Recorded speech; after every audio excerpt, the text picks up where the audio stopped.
Hello, Ms. Preciado. Can you hear me?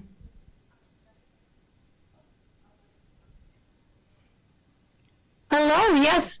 Oh, good. I'm glad. My name is Gene, and Hi, Jean. I'm here with my colleague Maria, and we kind of run the meeting in the background.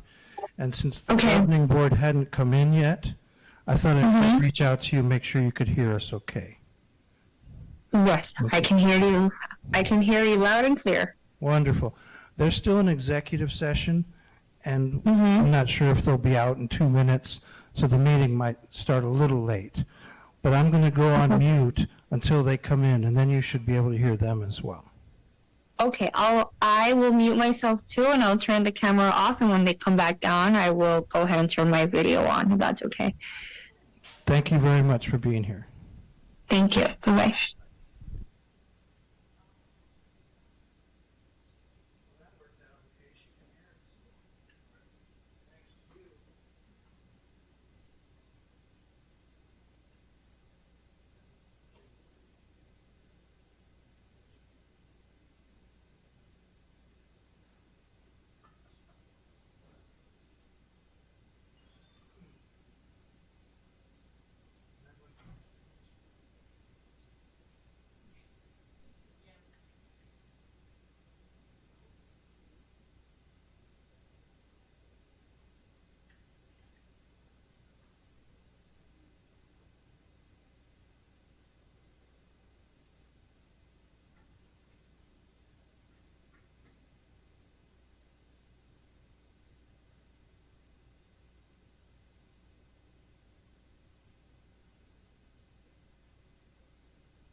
Yes, okay. Okay, perfect. Thank you for the photos. I'm gonna add those in. You can just send me the PowerPoint. Oh, well, Okay, it's better if it's. okay, I'm gonna go replace that. Okay. Thank you.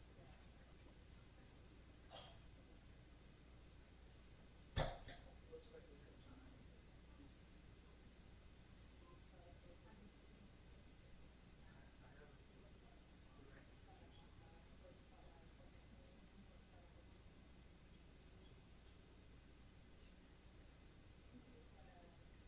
it.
Yolanda. How are you today? Good. Thank you.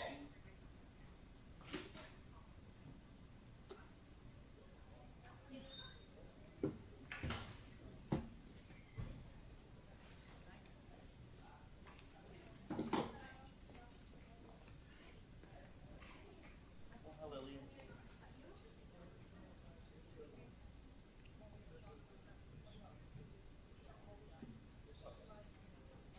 Okay.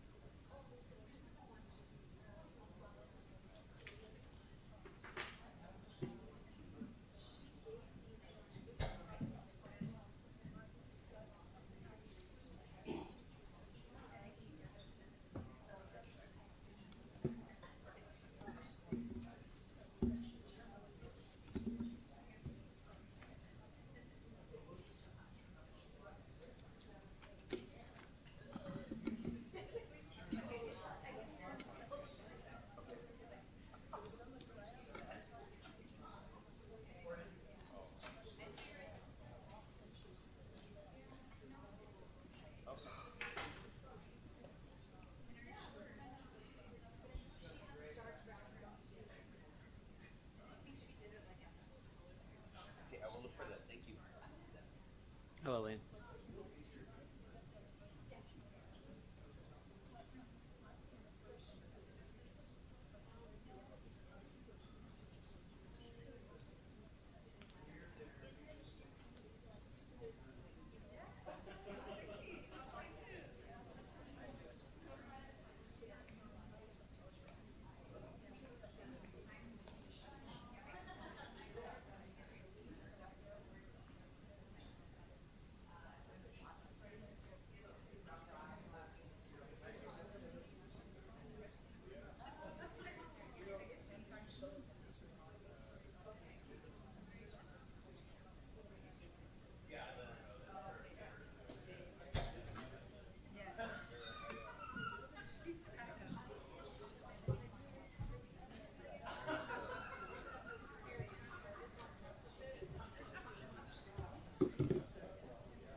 That's how are you?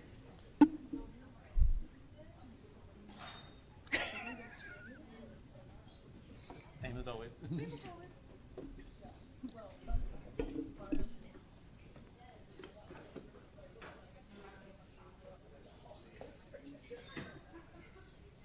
On exec sessions.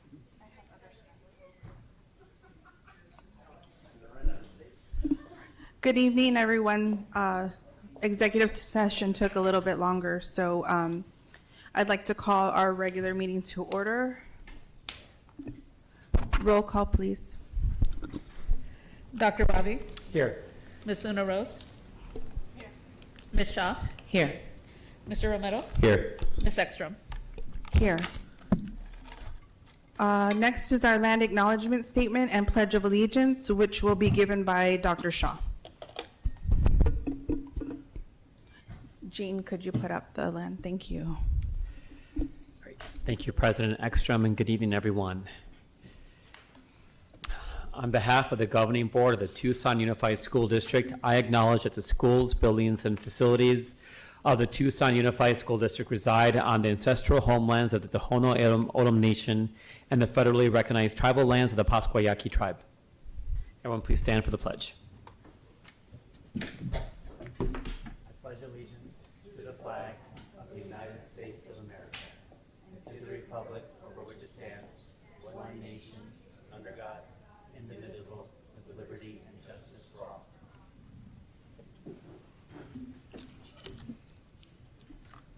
Thank you. Next is agenda adjustments. Dr. Trujillo? Recommended agenda adjustments for the evening. Are we moving 7.1? Are we removing 7.1? Thank you for that. Yes, we will be removing 7.1, bringing it back in August. Great, thank you. Next is awards and recognitions. Dr. Trujillo? Yes, we'll go ahead and bring me up here.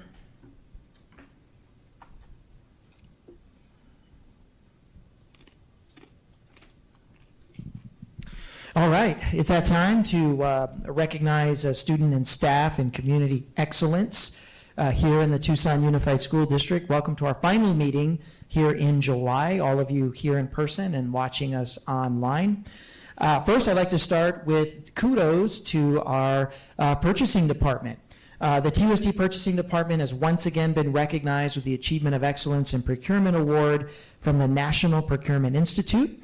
This distinction is awarded to agencies that demonstrate innovation, professionalism, productivity, and leadership in the procurement field.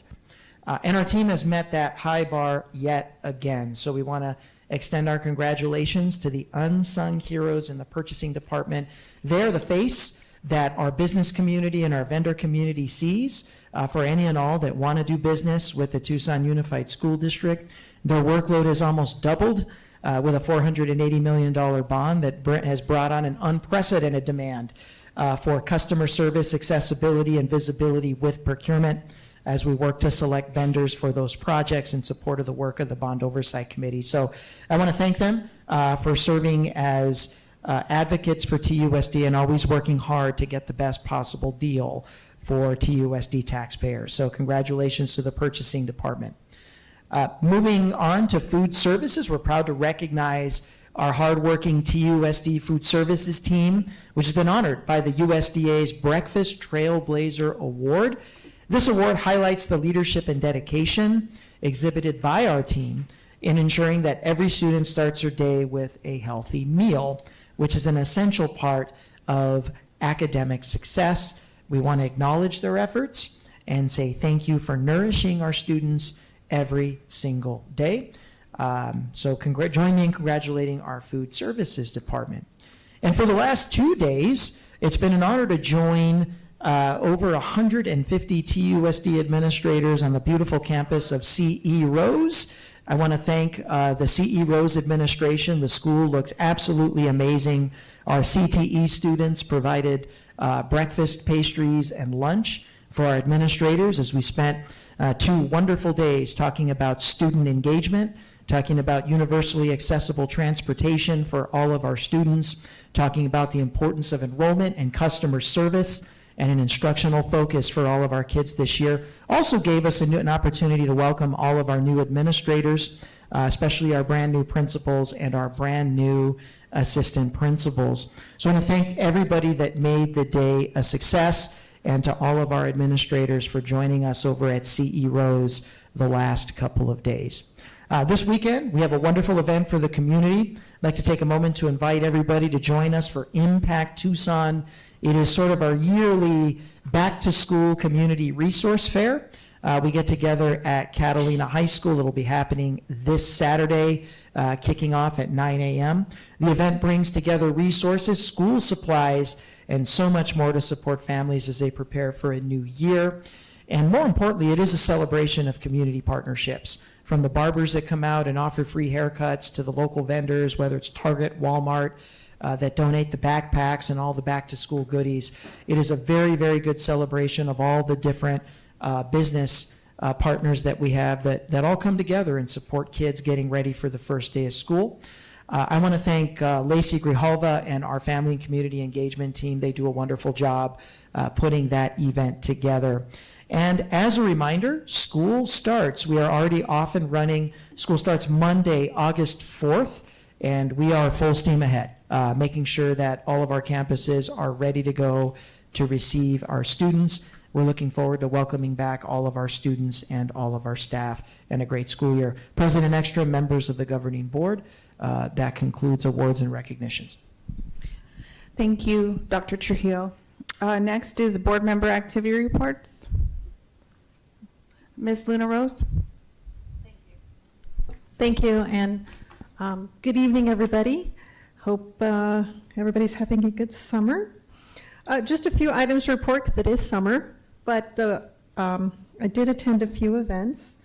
Back in June, actually on June 20th, Ms. Ekstrom and I met with Senator Mark Kelly. He came to Rincon High School to do a roundtable with staff and students and community members about cuts to the school lunch program. And then he served lunch to the students, and I think honestly only a fourth recognized who he was, but it was a really great discussion, and hopefully we'll see what he can do despite being in the minority in the Senate towards school lunch and making sure that our students are being served, not just lunch, but in general. So thank you to Senator Kelly for that. I also attended the summer graduation. So congratulations to all of those students who graduated in June. There was 170 seniors from across the district over at the TCC. Thank Mr. Assistant Superintendent Frank Armenta for his work on that. It was a really nice event, and they really do, and also to the TCC for being so accommodating for our students and their families. That one's always a really fun event. I really like the summer graduation a lot. And then lastly, more on a parent note, this past week was band camp at Rincon High School. My daughter is in the band. She's now color guard captain, so they spent 12 hours for a whole week every day. And I know there was other band camps and other things going on across the district, so I just wanted to point that out and thank all the band directors across the district and the parents who are giving up their time to volunteer to these events to kick off the new school year. Thank you. Mr. Romero? Thank you. And then just real quick, Dr. Trujillo, you had, when you mentioned it, you said Catalina, but the thing said Palo Verde for Impact Tucson. So I think you probably got Catalina on your mind.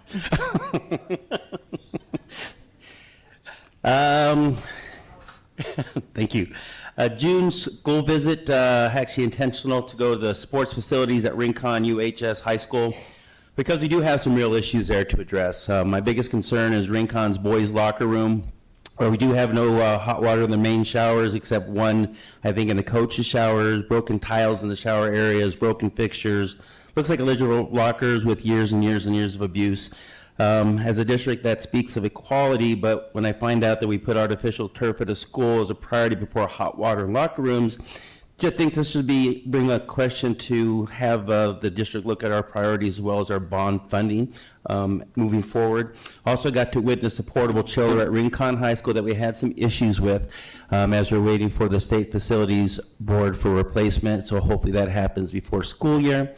Met with Anna Wormbrandt and her team in the Student Relations Department. They have a small transition going on there, and they are doing great things. Met with Greg Meyer and his facilities teams. They have a very important part to play in our district. Huge. I had no idea. I got a tour of at the end of our meeting, and we have a little city there in facilities. And one key point I took from that meeting was polished concrete, and everybody in that meeting knows what I'm talking about. I appreciate all your departments, Greg. Sports facility tour at Catalina High School, another inner city school like Rincon. This was a little bit different. They do have a condemned track around the football field, so the track team cannot host any home track meets or practices. Some classrooms with ceiling issues, bathroom issues to name a few.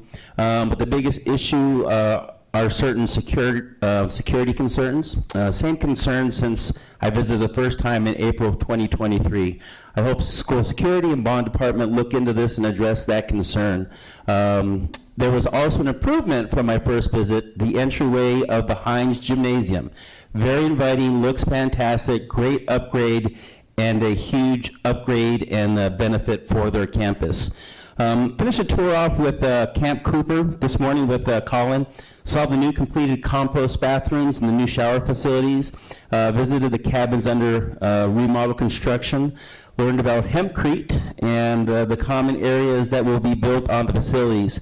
We got to see a baby red velvet ant, and as Colin was walking back, he saw a black racer snake crossing the pathway, so I think I'm glad I didn't see that part. That ends my report.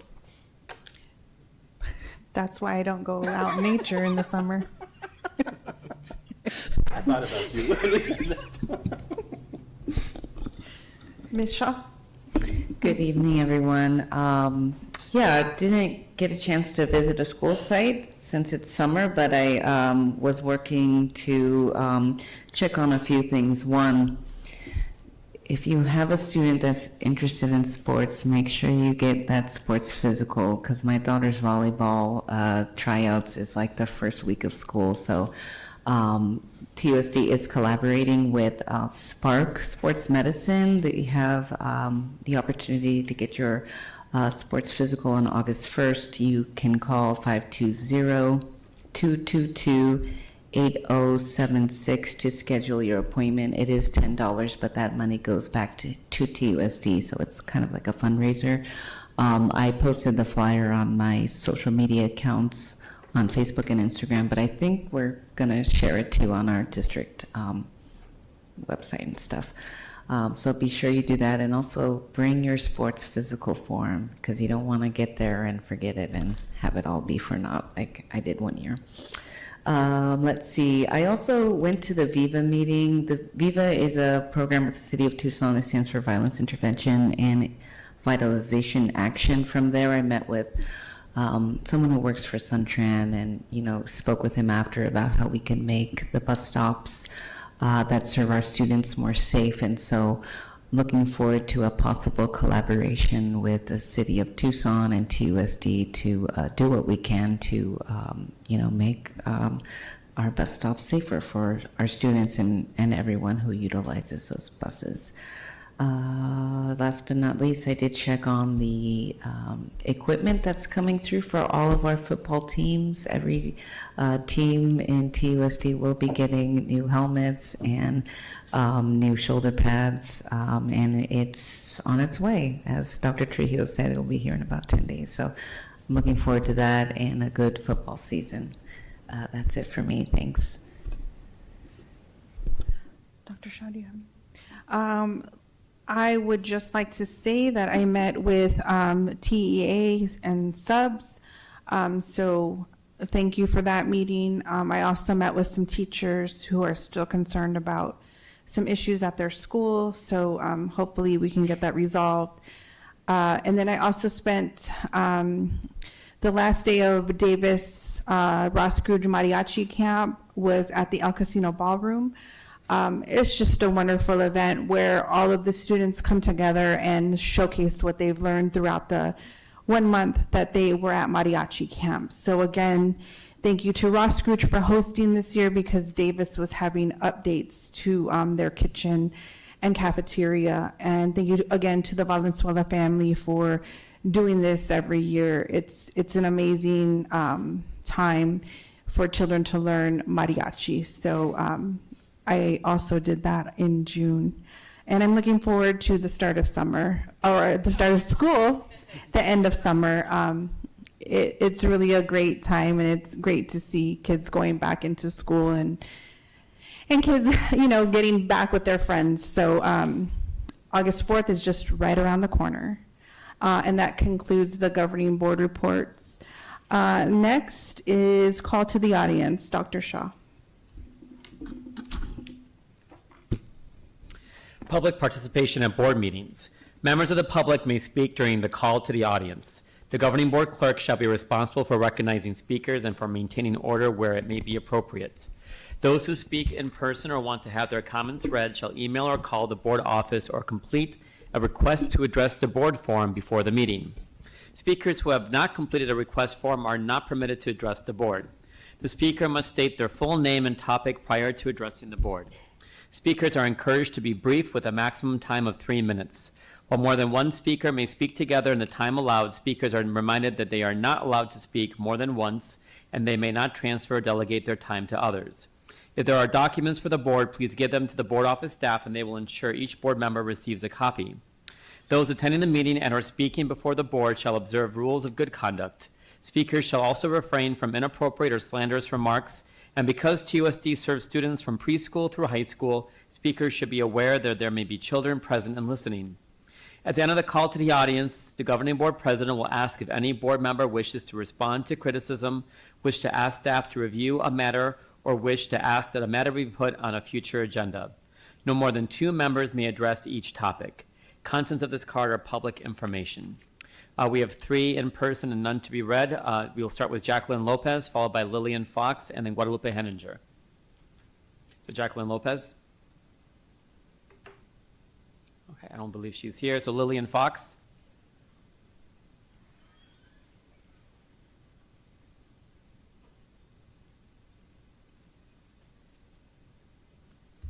My name's Lillian Fox, President Ekstrom, members of the board, Yolanda Barboa, Superintendent Trujillo, and Counselor Ross. Okay, you've got this, all my bullets. I won't get through it all, but I'll try. You're being fed misinformation, sometimes in this very room, sometimes via email. Recently, you got one via email that has a bunch of stuff that's not true. One of the claims made in there was that elementary schools weren't cut by $31 million. That was just stupid Mrs. Fox. That's not what they said. Turn over to this page. It's the 3rd page. This is straight from the 2026 budget book. You were shown only the budget levels for this year. You weren't shown last year. And the claim was made that, oh, well, it's because the difference between the 2 years is because the K through 6s were included in 25 and not in 26. Not true. If you look straight across here, the K6s were always separate. And right here, it shows a $31 million cut, that's that number in red, to the elementary schools this year. It also shows that the department's got a $66 million increase. Now, with all the problems we have, with academic failure, with, all kinds of problems, why are we giving that money to the departments instead of using it to reduce class sizes, better fund the libraries, put in more reading recovery and math recovery teachers? Now, some of you, I think, had also asked about the staffing chart for 2026. That's an integral part of the budget. You've never been shown it. When the question was asked, he directed you to last year's TEA agreement, which has last year's class sizes. This last document there is the staffing chart for 2025. You should have been given this chart for 2026 to approve. This is where class sizes are set. This is where all kinds of staffing numbers are set. This is a heck of a lot more than just class sizes. You've never seen it. Who the heck knows what it is? Furthermore, and my point here was you're being cut out of the budget process entirely. That's your responsibility, and you have no role in it because you're not seeing the data you need, like the staffing chart for this year.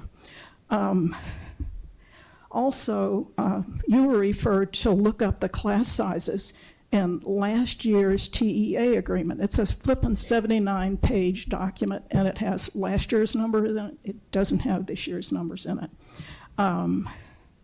You need to see the staffing chart because of all of the things that are in it so that you can see where the money's going in the district. Furthermore, this budget book, for the first time ever, has no job titles. Sorry.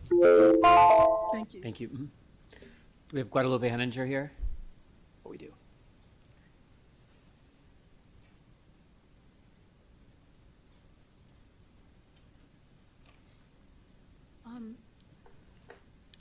My name is Guadalupe Heininger.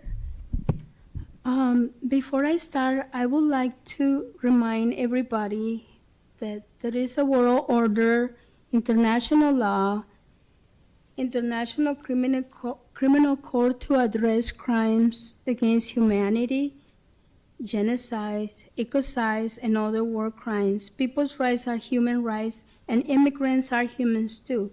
Our country is a nation of laws, and the Constitution is the law of the land, with checks and balance, separation of power, and due process, and no one is above the law. Our founding fathers created separation of powers, so one branch wouldn't have all the power. Article 1 said Congress, which is the Senate and the House of Representatives, makes laws and has the power of the purse. When Article 2 says the executive branch enforces laws the Congress passed. Article 3 says the judicial branch, which is the courts, is supposed to make sure that the laws from Congress are according to the Constitution, and the actions of the executive branch are according to the Constitution. Please vote yes on item 8.1. Our children, students, and their families are the casualties of the zero tolerance unconstitutional immigration policies and lack of due process.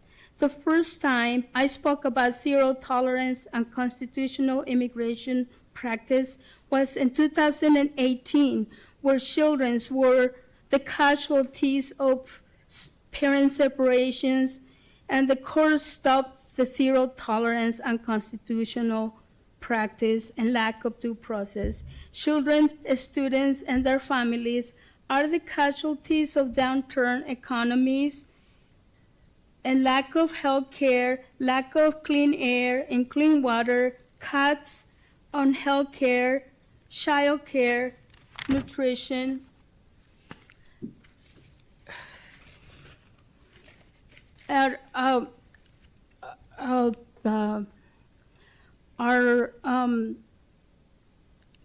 we need to call Congress, the U.S. House of Representatives, and the Senate, and tell them to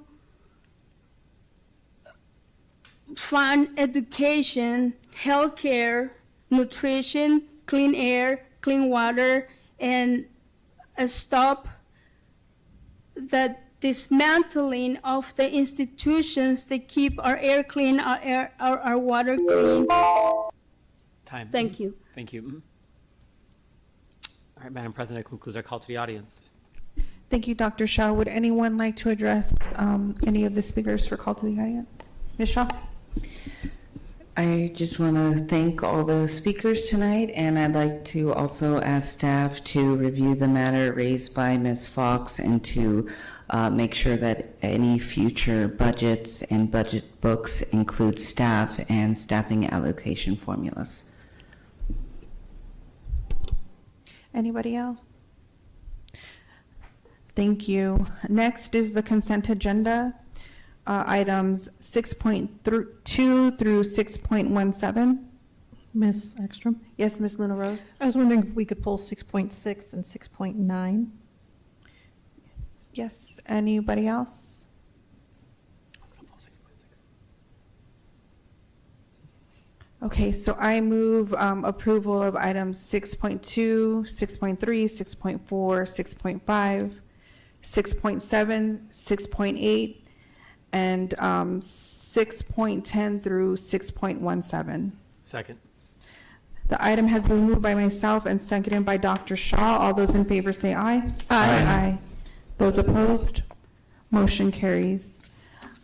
Item 6.6 is the approval to award request for proposal, snack and beverage vending machines. Welcome, Diana Kerfoot, our purchasing director here, answer any questions related to procurement. And I do believe we have a representative from Food Services, because I think Lindsay's not with. Michelle Welsh. Michelle Welch, welcome. Good evening, President Ekstrom, governing board members, Dr. Trujillo, and Council Ross. Questions regarding the snack and beverage?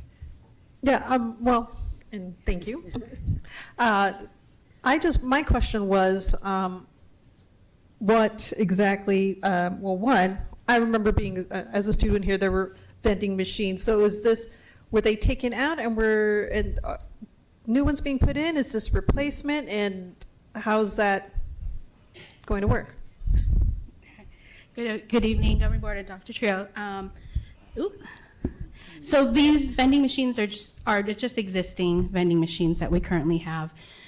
This is just simply us just awarding the vendor to who can provide us with the items that we can stock into the vending machines, and the items that that we stock in the machine. What food services does is that we actually review. We monitor what goes into the machines, and everything that goes into the machines must meet the district nutrition standards that align with the state and federal nutrition standards. So which means that all the items in the vending machine must meet Smart Snack guidelines, meaning that any items that we put in the vending machine must be at least 50% or more whole grain. They have to be low sodium. They have to be low fat and things like that. And so that's what we ensure goes into the machine. Okay, thank you. Dr. Shaw? Thank you, President Ekstrom. So I remember being in a high school last year and seeing kids get stuff from the vending machines for breakfast, and it seemed pretty inappropriate in terms of a nutritious breakfast for the day. And I understand we're trying to comply with state SMART goals, but as a physician, I completely disagree with a lot of what we put in vending machines. And I emailed this weekend as I was reviewing the item, and I never got a response in terms of, can I have more information about what actually goes into a proposal and what actually goes into our vending machines. This is comply with our sustainability policy of having more plant-based options as well. And so I think we have an opportunity to really make sure that our vending machines don't have junk food in them left and right. And I loved and I've pushed on this for many months. Like we met a few months ago, and thank you for being here this evening. And so I think this is an opportunity for us to actually do something different with our vending machines. So I'm not going to support this item tonight unless I get more information saying that we're getting junk food out of our schools. And I will say that with the vending machines that we do also monitor like when they're on. So all the vending machines are not on during meal service. So that means at breakfast and at lunch, they're not, students can't go to the vending machine to purchase those items. And also with the current legislation that's been passed in our state regarding the ultra processed foods, those are items that we have also ensured that won't make it into the vending machines as well. So I just wanted to add that. Ms. Luna Rose? Yes, is it possible to get a list of what, is going to be offered to the board? Yes, Dr. Yes. Trio? So as a team, we can bring this back, right? We can come back in August, we can have a complete list of everything in there, maybe give an overview of the legislation regarding ultra-processed foods. Certainly want our board members feeling at ease with, what's accessible to students, especially during meal times. Okay. Thank you. Thank you. Thank you. Any other questions for these two fine young ladies? Thank you so much. Do we need a motion to bring this back? Okay. I still have 6.9. 6.9? Okay. Ms. Luna Rose? Yes. So I just wanted to know the small volume locally grown specialty produce. So I just wanted a little bit more information about that. What does that mean? And are looking for different vendors, or is this or continuing? So I just wanted a little more information. What I understand is we had put this out. The amount that came back was $100,000 a year or $200,000 for the 2-year contract term. We bring it to the board when it's 250 or over, and so CFO, Ricky Hernandez is the one that's able to sign off on the contract. They brought this back to me last month and said their spend is going to be about $50,000 more this year. So other than $100,000, it'll be about $150,000. So that's when we need to bring it to you guys to let you know that it's just an increase in that contract. And it's at 250, so we need to bring it to you. It's not that we're adding additional vendors. The vendors that were originally awarded are the same ones. It's just their usage has gone up. So I'm assuming about it's $50,000.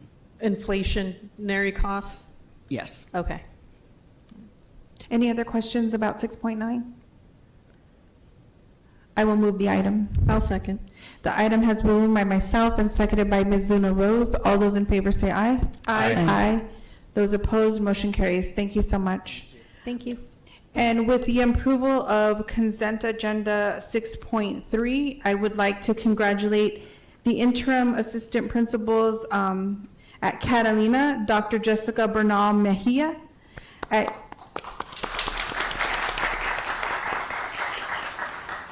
UHS, Dr. Kelly Bristow, at Pister Middle School, Andrea Ayala, and at Mary Bell McCorkle, Flor Preciado. So if you would all like to come up and say a few words, you can do so now. And if not, then you can go through the line and do your congratulatory handshakes with staff administration and then come up for a picture. But I offer the floor to anyone who'd like to say a few words. Good evening, Dr. Trujillo, President Ekstrom, members of the board. Thank you for this incredible opportunity to continue serving my community as assistant principal of Catalina. I'm honored and excited to step into this role, and I look forward to working with such a dedicated and brilliant team as we continue to support our staff, students, and families. So thank you. Thank you.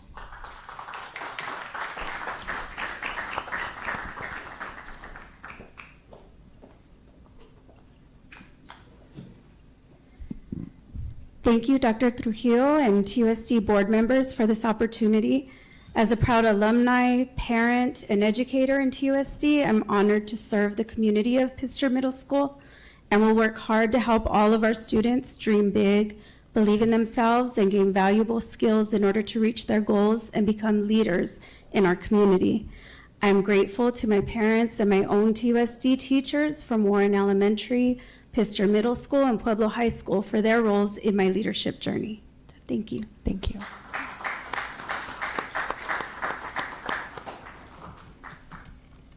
Dr. Trujillo and members of the board, I'm honored to be appointed to the University High School Assistant Principal position. I will work my hardest to support the staff and students of UHS while upholding the rich culture and long-standing traditions. Thank you for this opportunity to serve our UHS community. Thank you. And on Zoom, we have a Flor Preciado. Go ahead.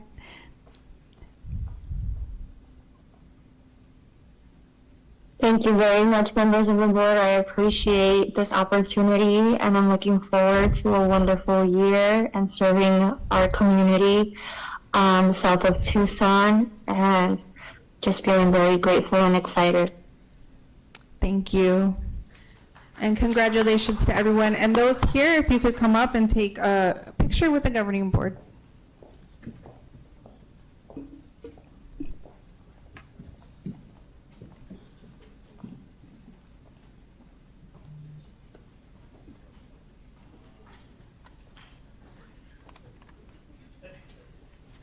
Congratulations.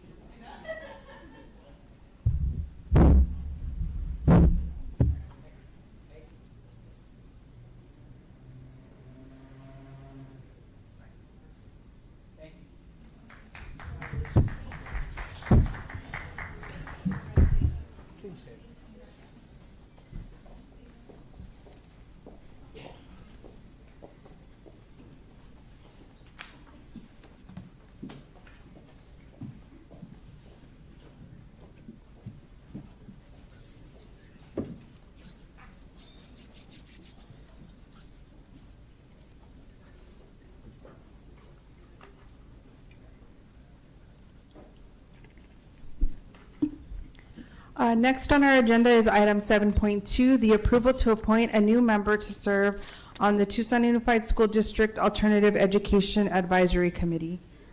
Dr. Trujillo. Yes, President Ekstrom, I can certainly turn it over to Governing Board Member Shaw in a moment. But in his capacity as administrator, I want to say a couple of things about Mr. Bailey. He's one of our outstanding up-and-coming administrators, did a great job out at Tucson High as an MTSS coordinator, and is now serving proudly as an assistant principal at Tuva. And I think his experience working with struggling students and advocating for struggling students, on-the-ground knowledge of the gaps that students can fall into, I think are going to really serve him well, should the governing board appoint him to this committee. So I just want to put in a couple of good words for Mr. Bailey. Ms. Shaw? Thank you for that introduction, Dr. Trujillo. The committee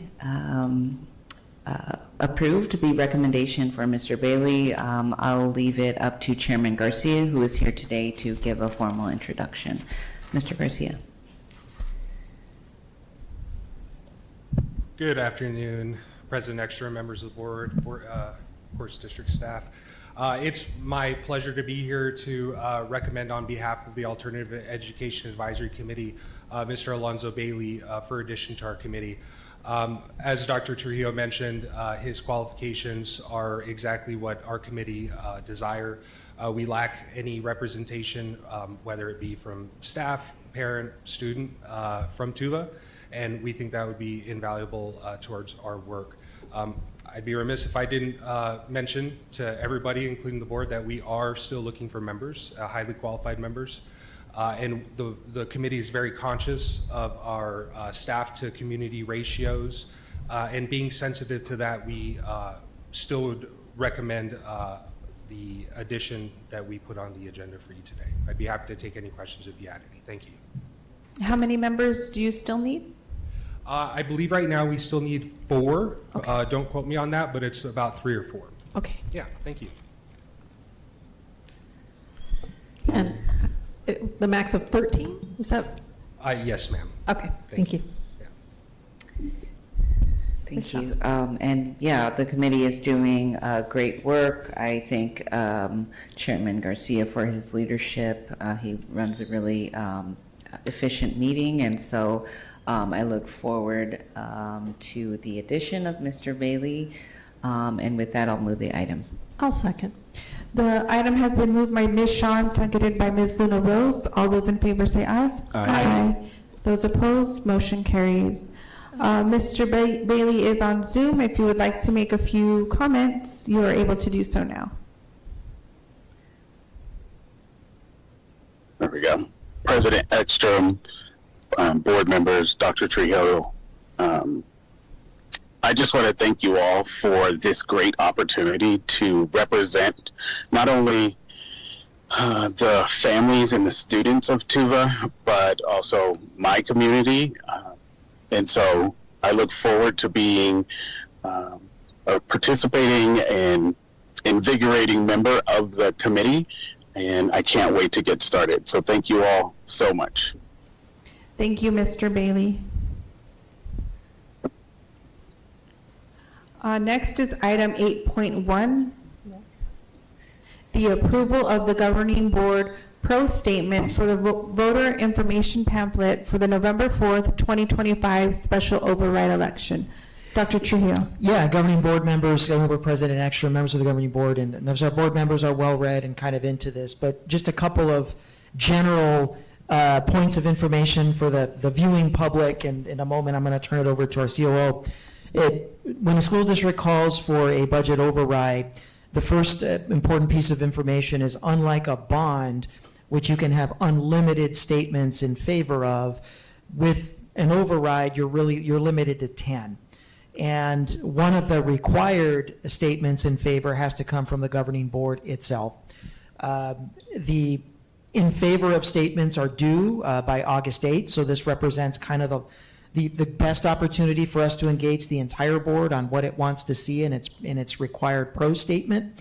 That pro statement does have to be less than 200 words. Obviously, we could write a novel on why we need the override and all the different needs that it would fill. So it's going to be limited. So we do have a sort of a boilerplate draft that the board is going to be engaging in. You don't often see the board wordsmithing on the dais, but this one they kind of have to, So we're going to ask our public just to kind of hang in there with us as we, get our board members' feedback on what it wants to see for the pro statement. With that, I'm going to turn it over to Mr. Hernandez to address any of the specific contents of the draft that we have up. Mr. Hernandez? Yeah, so good evening, board members. So as Dr. Trujillo mentioned, governing boards are required to have a pro statement.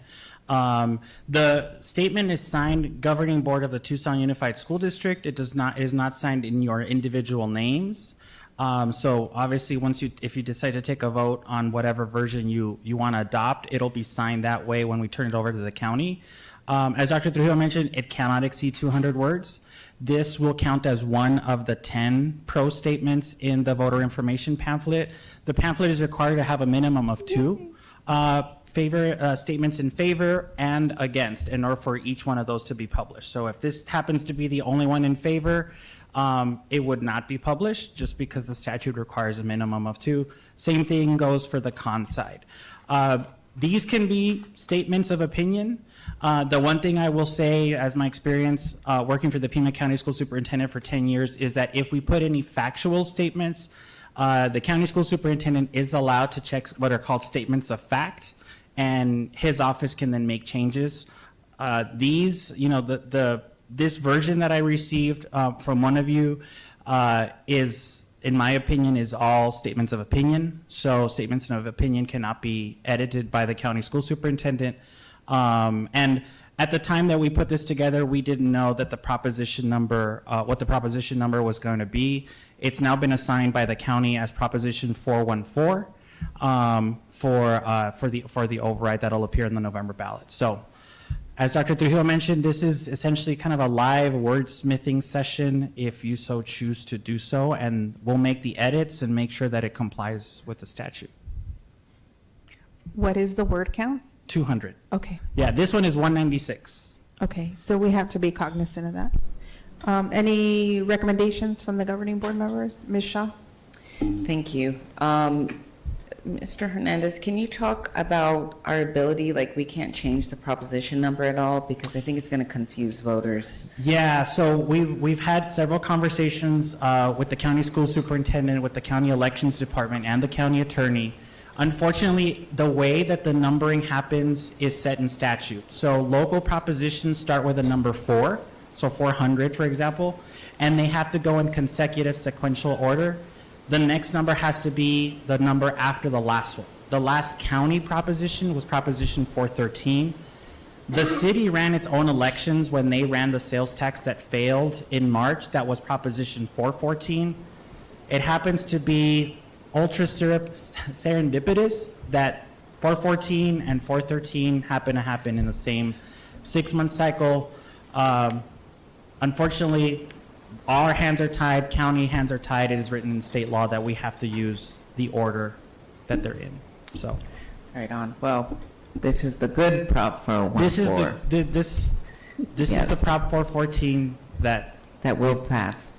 Anyways, I will leave up to your statement. I can't say.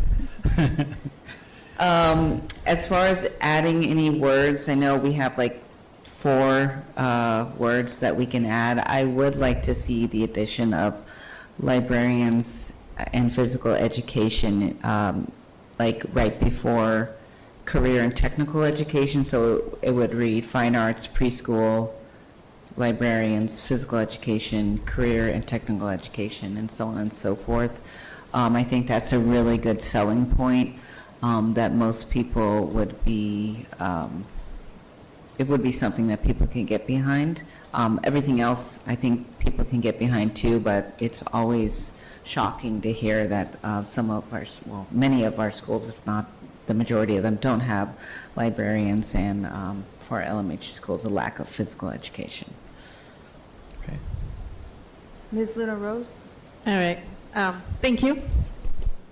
And thank you for bringing up about the number, Ms. Shaw. I do find that to be incredibly disappointing, and it's going to make for some interesting times. But I want to speak to more just in case, as I'm getting the eye from Mr. Ross right now. Don't want to break the rules. I will say I'm the wordsmith of this, so I'm tooting my horn. But I do agree about adding physical education and librarians. I think listing them out would probably be wise, just because somebody is going to say, well, what about the librarians? What about the PE teachers? My kid loves PE. I can agree with adding that. Dr. Shaw? A couple of edits I would make. I would probably put supporting competitive teacher pay first before that. So Proposition XXX will support competitive teacher pay as a first line there. And then so we can talk about retaining, and also recruiting and retaining the quality educators our students deserve, and also provide critical funding. I know we're kind of short on words, but critical funding to maintain, because I think we need to be very clear that if the override doesn't pass, many of these programs might go away, depending on how much money we have in our budget. And so I think we need to be clear with the voters that, like, hey, if we don't pass this, we might not be able to maintain some of these programs that we have to maintain and expand fine arts preschool, so on and so forth. So some edits I would make on that paragraph. On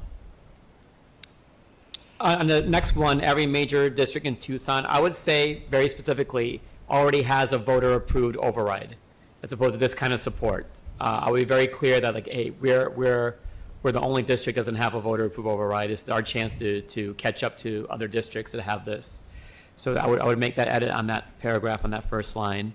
And then on the let's be clear, I could even get rid of that whole line. I can give some extra words, or we can keep it and find. I don't know. This doesn't sit right the way it's worded to me. I'm not sure what's going to get voters really engaged with this. If it really is, it might be attacking the state and the state budget and the lack of want to support our schools. I'm not sure. That line doesn't seem complete. So those are the three things I have on here. I would just like to ask. In the survey, what were the highest points that were first? Wasn't it career and technical education? Career and technical education came out on top. Compensation came out as the second and third, and I believe fine arts and physical education came after. So I would just flip it so that we do competitive teacher pay first, and then the items that came In the order. In the order. Okay. I think we need to add the state isn't going to fix this, because they're not. I mean, that's just being honest, and it is up to the voters. It is up to us to invest in ourselves. So I don't know if there's another way to say that would make you more comfortable, Dr. Shaw. But I feel like we need to say that we need to invest in our school district in some way. I'm happy to keep that if that's what the will is. That's kind of the weaker one. I don't know. I feel this align's incomplete. I guess it could be. Could the suggestion be maybe take out the bold words and just say, let's be clear, if we want better for our schools, it's up to you or up to us? And just take out the statement that, kind of jabs at the state, might be a suggestion. At least it decreases the word count, gives you more room elsewhere. I'm not married to it. Madam President? Yes, Ms. Shaw? I like the state isn't going to fix this. It's true. It's conversational. I think it kind of speaks to the point of why we need to do this. So I wouldn't want to eliminate that line. I think if we want better for our schools, it's up to us is more of an unnecessary talking point. The state isn't going to fix this. Let's keep it in. Okay. Yeah. Any other comments? Yes. Okay, as I'm wordsmithing this again, TUSD hasn't had an M&O override in over 25 years. I think it's small, but we can just take out M&O. Okay. Yeah. General public They don't. You have really to, every understand. time I say M and O to somebody, they're like, what? What? Maintenance and operations, right? So Agreed. we can take that. The next section, this is a smart, affordable investment. We could probably shorten that a bit if we want to give ourselves more room, or completely take that out to add some of the stuff that both Ms. Ekstrom and Dr. Shaw wanted to see. I think we could play with that particular sentence. So that sentence you want to just take out altogether, or just rephrase it? Maybe rephrase it. We have to turn this in by the 8th? By the 8th. And you don't have a board meeting until after, unless you have a special board meeting just for this. I really hate wordsmithing from the dais. And I'm not, like, I'm not asking to edit anything, just to change the order of the the word. order of. Okay, so that would be easy. Yeah. Can you just reset what this, sorry, I need like, let me do this. Dr. Shaw? So I would keep that sentence in. I think that's kind of good for the business aspect of this. What I would maybe get rid of is, we all benefit from when our public schools thrive, keep that part, and then go straight to whether or not you have kids in our schools. Get rid of the now's the time to make this happen. Okay. I think that might be a little superfluous and kind of Okay. repetitive to what we say earlier.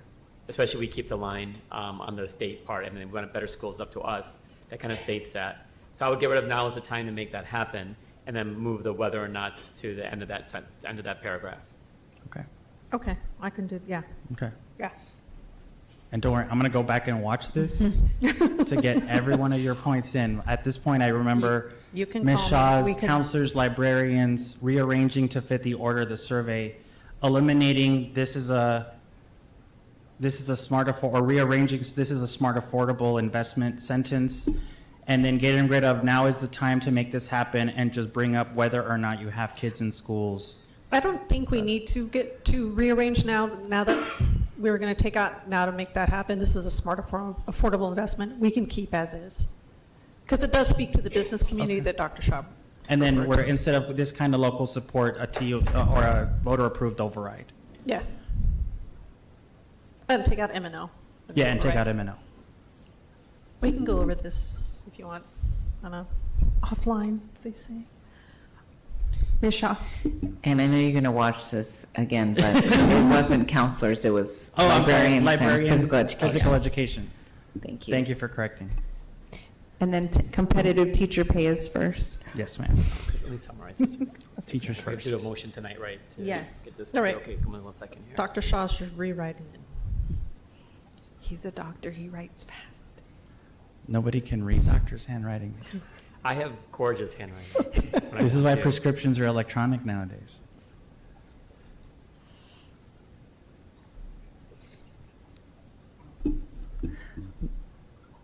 I should have printed this out so I could. Ms. Ekstrom? Yes, Ms. Shaw? I wonder if the last sentence before vote yes, let's do right by our community, should we say let's do right by our students or our youth? Because that, I mean, I guess teachers will also benefit, staff will benefit, but maybe let's do right by our schools. I don't know.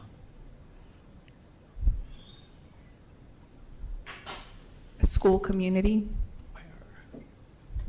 Our school communities, yeah. Yeah, it would have to be kids. by our kids. Kids or, I think just our, well, but this, it's also going to affect,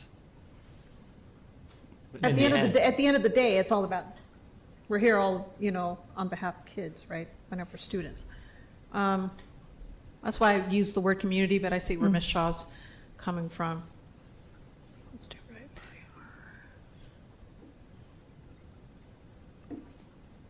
if we're, so Dr. Shaw's typing it up right now, and then we're going to see what the word count is? Is that No, what no, I you're just have a saying? list of like the changes, because it's going Oh, to kind of what we okay. have, and didn't keep it within 200. Yeah, So if can I- it exceeds the 200, I'll get rid of like a the or an a, or, Can I summarize what I have so far, and you can Yes. correct me if I'm wrong? So first change is to reverse the competitive teacher pay with the list of maintain and expand. Number 2 is if we can fit it in the word count, have maintain and expand in there when we list out the things, and list them based on what the polling data showed in terms of the most valued things in order. Number 3, where we have already has this kind of local support, change that to a voter-approved override. Right. Number 4, get rid of M&O in that same paragraph. Yes. Number 5, get rid of the now is time to make that happen and go straight to the next paragraph. And then number 6, we're still trying to figure out what that community should be. It should be community or something else.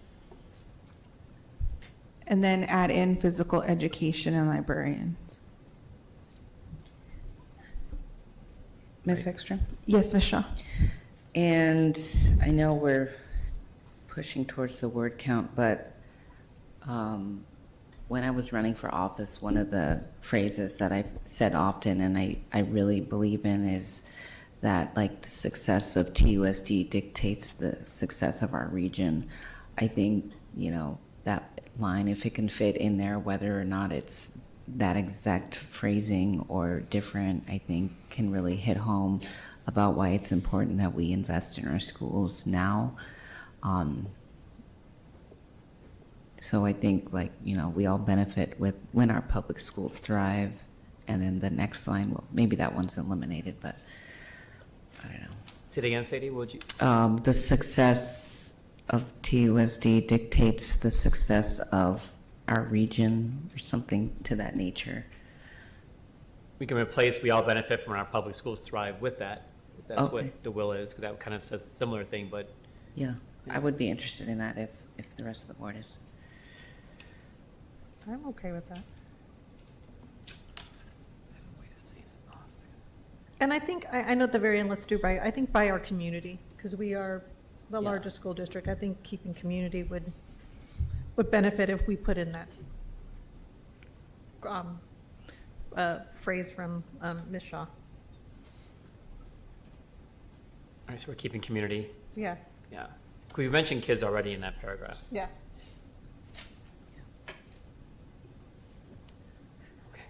Okay. All right. I'll move the item as, And Dr. Shaw, you will email me those. what's that? You're going to email me your doctor's notes? Yes. Thank you. Oh, I'll second. Motion has been made by Dr. Shaw with the corrections and seconded by Ms. Luna Rose. All those in favor say aye. Aye. Aye. Those opposed? Opposed. Motion passes 4-1. Thank you. So much.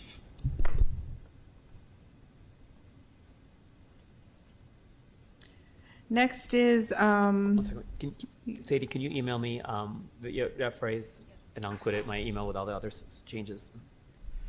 next is item 8.2, the approval of the MOU between Tucson Unified School District and the Tucson Education Association with the authorization for the Director of Employee Relations to execute the agreement. Ms. Meza?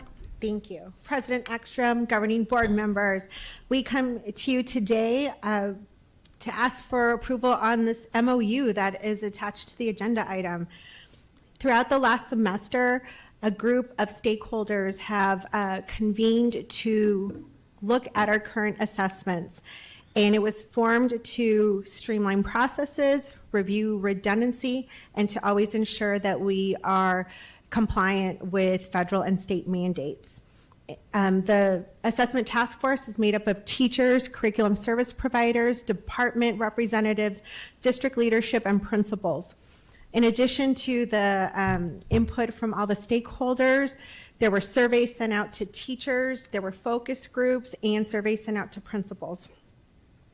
We come forward asking for approval of the MOU, and the highlights are as follows.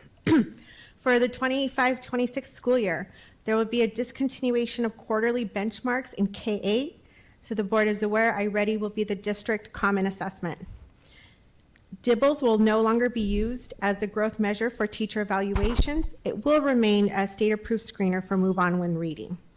ACT mimics will be 2 times a year for 9-11.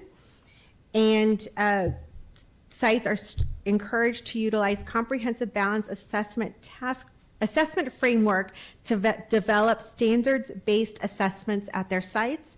And the assessment task force will continue into 25-26 to review the same items, streamline processes, and look for ways to improve. We come here, Dan Ireland is representing TEA, Dr. Hewitt representing curriculum and instruction, and Jim Byrne could not make it today, but he did send me an email that said he will gladly sign this MOU upon governing board approval. So we are here to field questions and are hoping for a yes. Thank you. I would just like to thank district staff, TEA. This is many months in the making, and I'm glad to see that we all came together to work on this, and we have come up with something that works for our teachers and for our students so that they're not on benchmark testing all of the time. So thank you so much for this. Any other comments, governing board members? Mr. Romero? Okay, I was getting a crash course on some of these things, so I just wanted to understand a few things.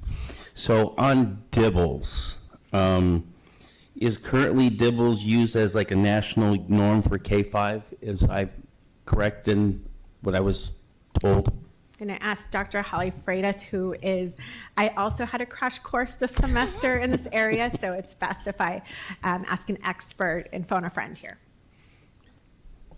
Good evening. So DIBBLES is a screener. It's a diagnostic for grades K3. It can go up to K5, but we use it as K3. And it comes out of the university. It did come out of the University of Oregon and is used widely across the country.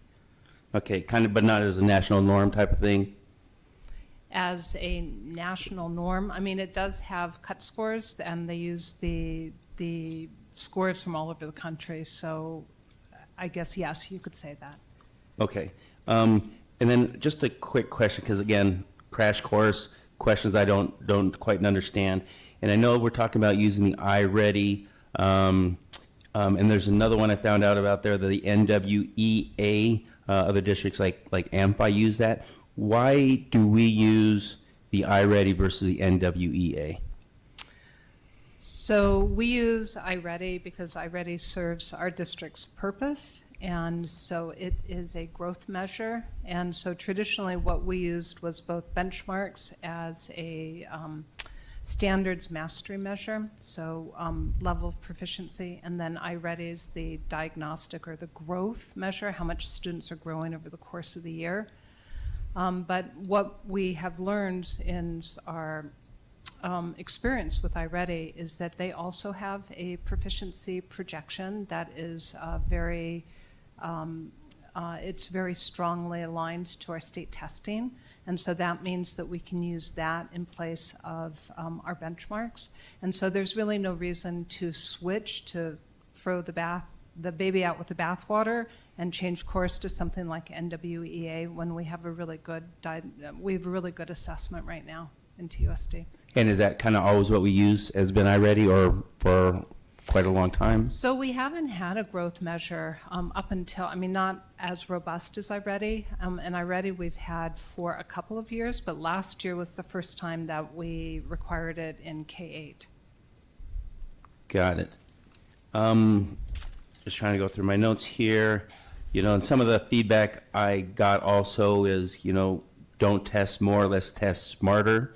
And then, but I did have someone say, you know, maybe we need to remediate on more national norms than Arizona norms because we are the first worst in the nation. How do we increase that with our scores? Again, I'm just putting a little bit of feedback, what I've got.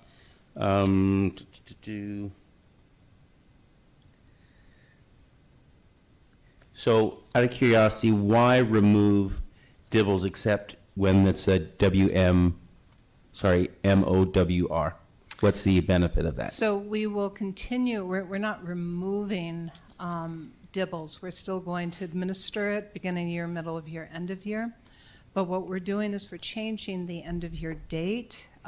So in the past, it has been in the month of April, which is the same time as our state testing. And so that was a lot of testing for our young students. And so we are moving it to May so that there's a separation between state testing and DIBBLES testing. But if we do that, we can't use it for the teacher evaluation because then the results come back too late for us to create the scores, give it to the principals, and the principals meet with the teachers. Got it, got it. Well, those are the few questions that I have. I'm sure there was a ton more, but like I said, I took as many notes as fast as I could, so thank you so much for it. Thank you. I would like to move the item. I'll second.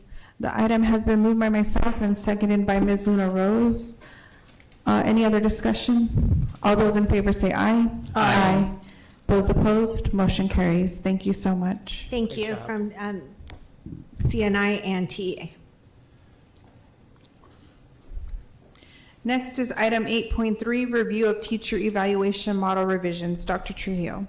Yes, President Ekstrom, board members, we do have a standing teacher evaluation committee in partnership with TEA. And every year, a function of the committee is to present any recommendations for revisions to the board and have the board formally adopt. So I know we have Dr. Freitas, who represents the administration in this work. I don't know if we have any members of TEA, or Dan, there he is, Dan. My vision is bad. Welcome, Dan Ireland. Will be also co-presenting with Dr. Freitas. Take it away. Thank you, and good evening again. All righty, can we move forward? So the Teacher Evaluation Committee, which is made up primarily of TEA representatives and A&E, are bringing forward 2 recommendations to the teacher evaluation model. And the first one is regarding the growth part of the teacher evaluation, which represents 20%. And the second part is to remove the points from the student survey of teachers, which represents 10%. So we're going to first talk about the growth part, the 20%. So what you are seeing in front of you is the current method that we're using, which is an in-house method that we produce in A&E. And the blue is the student growth that comes from the letter grade. And so we did a side-by-side comparison, and we saw that our processes are very similar. You can see that the yellow are processes at A&E. We have slightly higher representation on the tails. So for the 1, the really struggling teachers, and the 3, the highly performing teachers. But overall, they match up pretty well, the 2 growth indicators. And the difference between the 2 is our growth, we just use TUSD data, and the state growth uses state data. And so the pros and cons are, if we were to adopt the state growth data, it would be a redundancy. So it's not the state's producing the data and then we're producing the data, because the data is very similar across the board. And because we would get the data earlier, we'd be able to enter it into Frontline earlier, which would give principals a longer lead time to meet with their teachers before the end of the year. And also, unfortunately, my department, like many other departments, has had a reduction in staff. So the cons are that we would not control the data, right? That the data would come from the state. So if there's any changes in how the state does business, then we would have to reconvene and decide how to move forward. All right. So what does that mean for growth? So here we are again with our K-3 teachers. So we are recommending that, that the K-3 teachers receive the school average.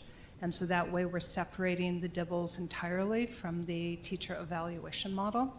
And then in grades 4 through 8, everything stays the same, except that we'll use state growth data instead of our in-house TUSD data.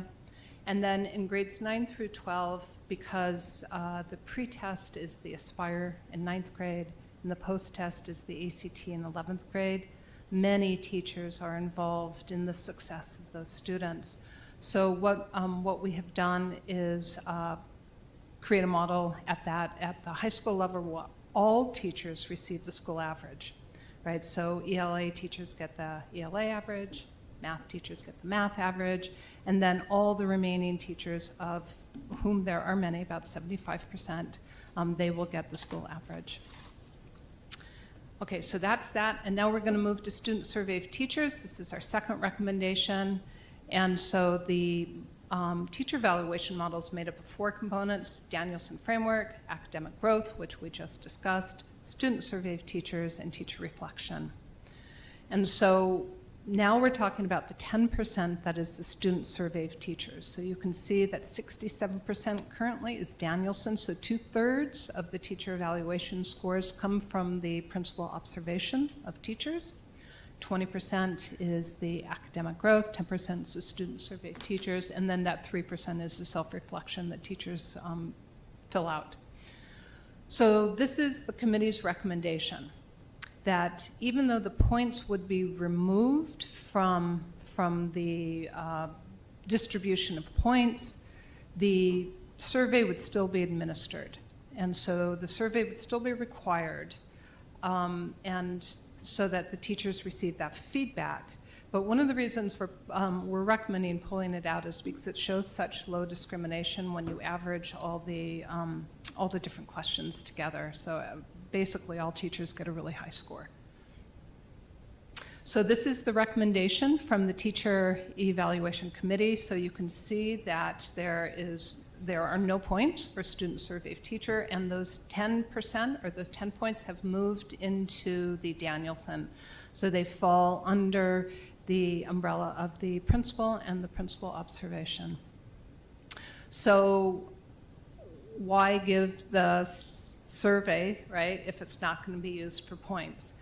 And so we are recommending that, that it is a requirement that principals meet with their teachers and discuss this, and that we'll put some checks and balances in the front line, which is the evaluation application, to make sure that they do that.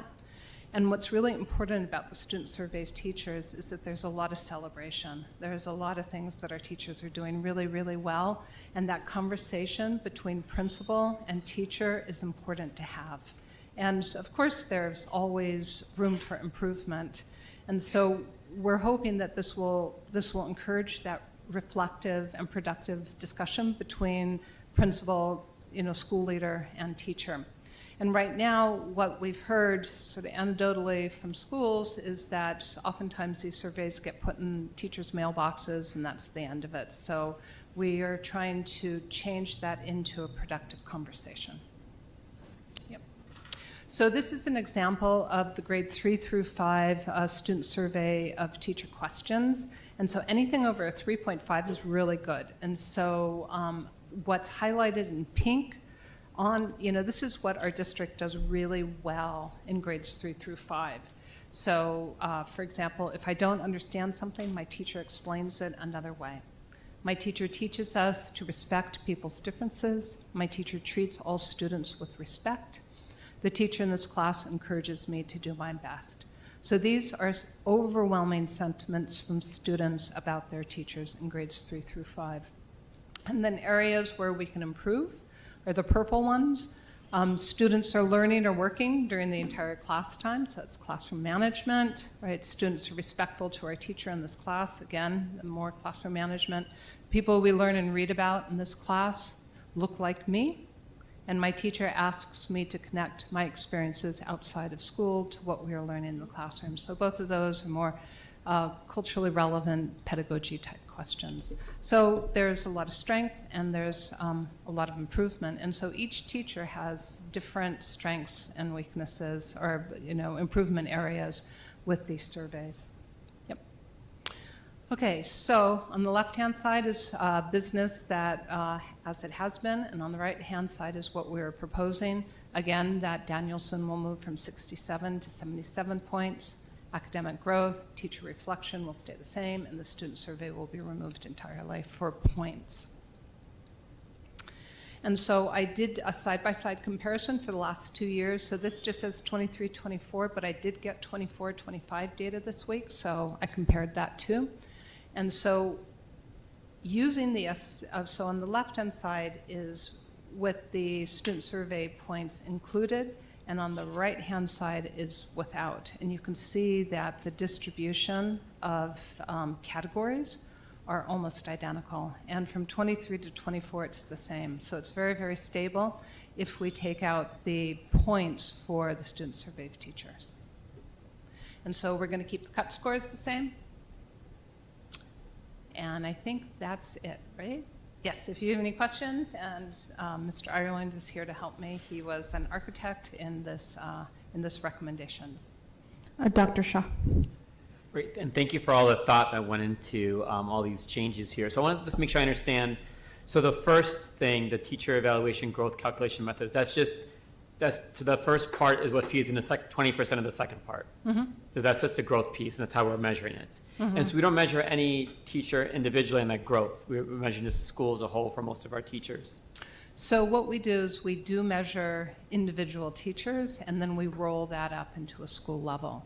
So it's a process of matching students to teachers, and then the teacher gets a growth score, and then that's all rolled up either by subject, by subject, ELA, or math, and then up into a school average of combining those two. Why do we do that? Why don't we evaluate the teachers by their own individual growth as opposed to the school's growth? So about 25% of our teachers actually teach ELA and/or math, and so about 75% of teachers do not. They are specialists or they teach other subjects, and so it's challenging to say, okay, these 25%, we're just going to judge you on what you're doing, and everybody else gets the school average. And so that's because we are hampered by lack of data in other subjects. Okay, so why don't we assess everyone individually based on the growth of their students, like especially in the elementary level, where they have all the students with them? So elementary, right? All those teachers do teach ELA and math, and so that's where the system is most robust, even though we have a lot of specialists also in elementary. But as you move into the secondary, right, into middle school and high school, then we have many courses that students attend, and very few of them are just ELA and math. Right, but in our model, all of the elementary teachers, none of them are assessed individually.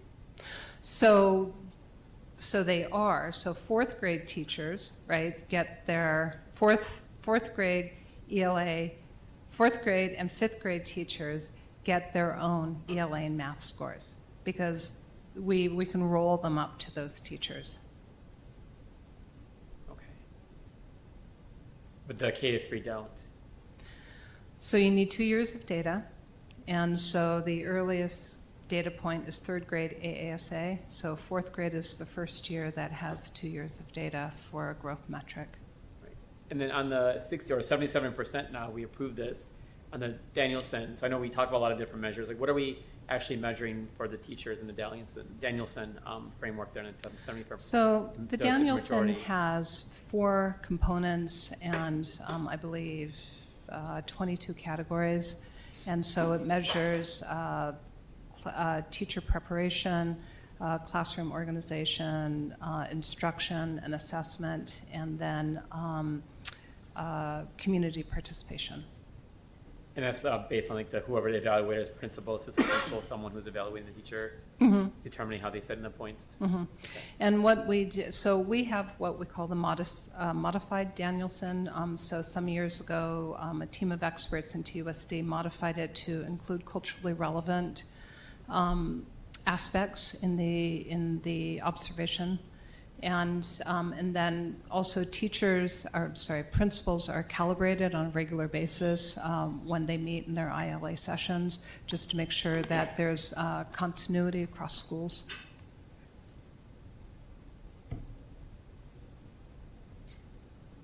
Governing board members, any other questions for Dr. Freitas? Mr. Romero? So based on, for these different teachers' evaluations here, how much do they fluctuate from high-performing schools and low-performing or struggling schools?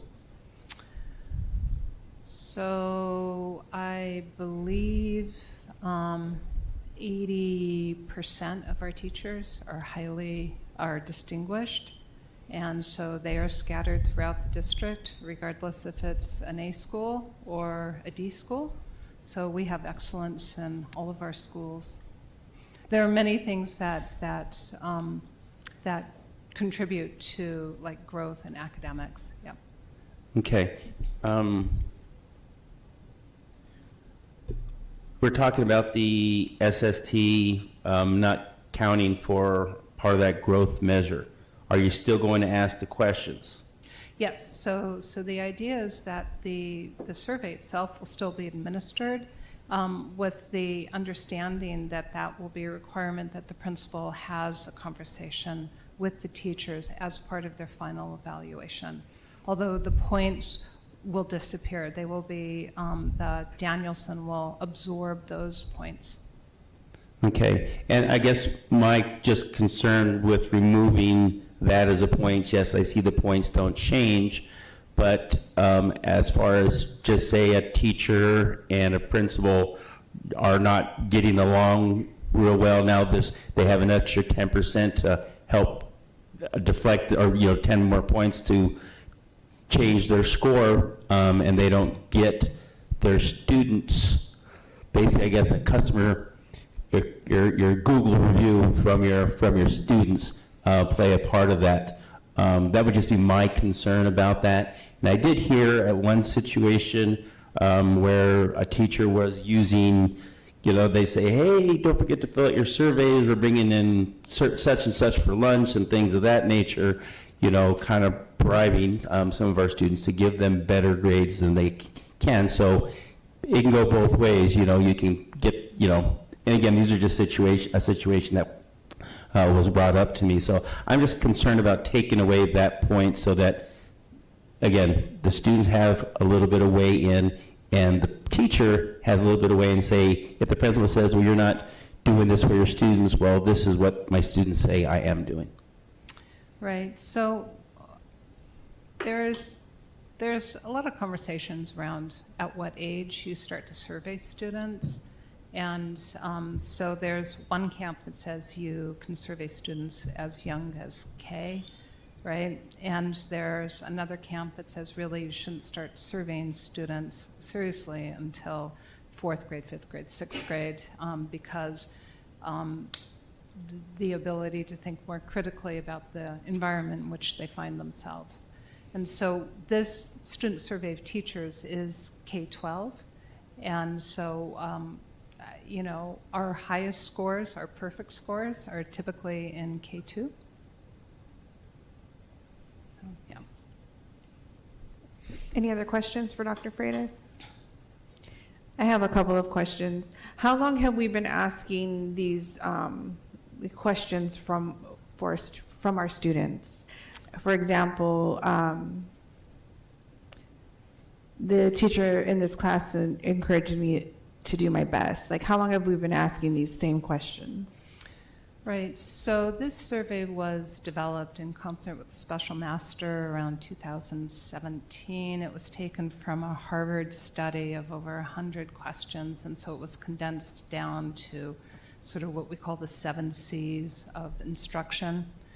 And then with the teacher evaluation committee, I think 2 years ago, we did a major overhaul of some of the questions because they were either not clear, or the answers that we were receiving weren't really, they weren't really reliable. So we worked very closely together to revise some of those questions that were more ambiguous. Well, I'm concerned about the questions that are, the people we learn and read about in this class look like me. That's at 2.19. And then my teacher asks me to connect my experiences outside of school to what we're learning in the classroom. Have those been consistently low? So yes, they have been. I mean, and when you look at all the questions, there are ones that have been scored lower than other ones, yes. So what are we doing to change that? That is why it's very important for the principal to meet with the teacher and discuss these scores and have those very important conversations. And that's why we're trying to institutionalize that conversation. So just from my experience, I don't see a lot of culturally relevant teachings in our classes. And so that gives me pause as to why these are so low scored questions. I think we have to do better as a district to try to find a way to implement that into every classroom. So I would like to see what we are going to do to try and make a change so that the students we're serving do see themselves in what they're learning. So with that, do I hear a motion to approve this? Any other questions or discussion?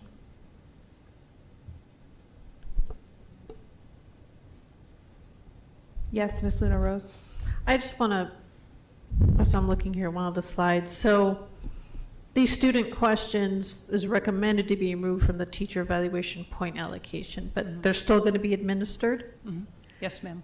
Okay, so if they're being taken away from the evaluation point, is that just more in terms of if the student's still going to fill it out and that's going to be reviewed by the principal and the teachers, I guess I'm still not understanding why it was taken out. Like if the recommendation is for it to be removed. Let me defer to Mr. Ireland on this. Good evening. So I was part of the all the teams that we reviewed the questions originally and then revised them. So one of the things is that there's important data, like when you boil it down to the individual components, and that's great things as a teacher to know about. But when you combine all the numbers, it just ends up being a 7.4. And that's the thing, is every teacher gets about that average. So the data is important. We like the data, but the reflection on the evaluation doesn't kind of have any meaning. Because the special master originally, when this came about, was the thought is like, well, we want to be able to have the students have influence on how their teachers are evaluated. And that seemed like, okay, but then like I said, everyone ends up getting the same scores. Because when you take all that data and you take all those numbers, because if you notice, they're not a lot far away from each other. So when you pull it all together, it just ends up being just the same score. So the data is good, and the problem was that the data wasn't really being reviewed. Like Dr. Frieda said, like you would get the data would come into the Danielson or into your evaluation, but you wouldn't really talk about it. So what we want is we want the administrator and the teacher to talk about it, talk about those individual points and say, well, what about this and what about this? Because that's the data that's meaningful, and that can lead to good conversation about my teaching and my pedagogy. So we want the conversation, but the numbers kind of weren't relevant because they didn't really actually influence the quality of the teacher evaluation. Does that make sense? Yeah. Okay. Dr. Shaw.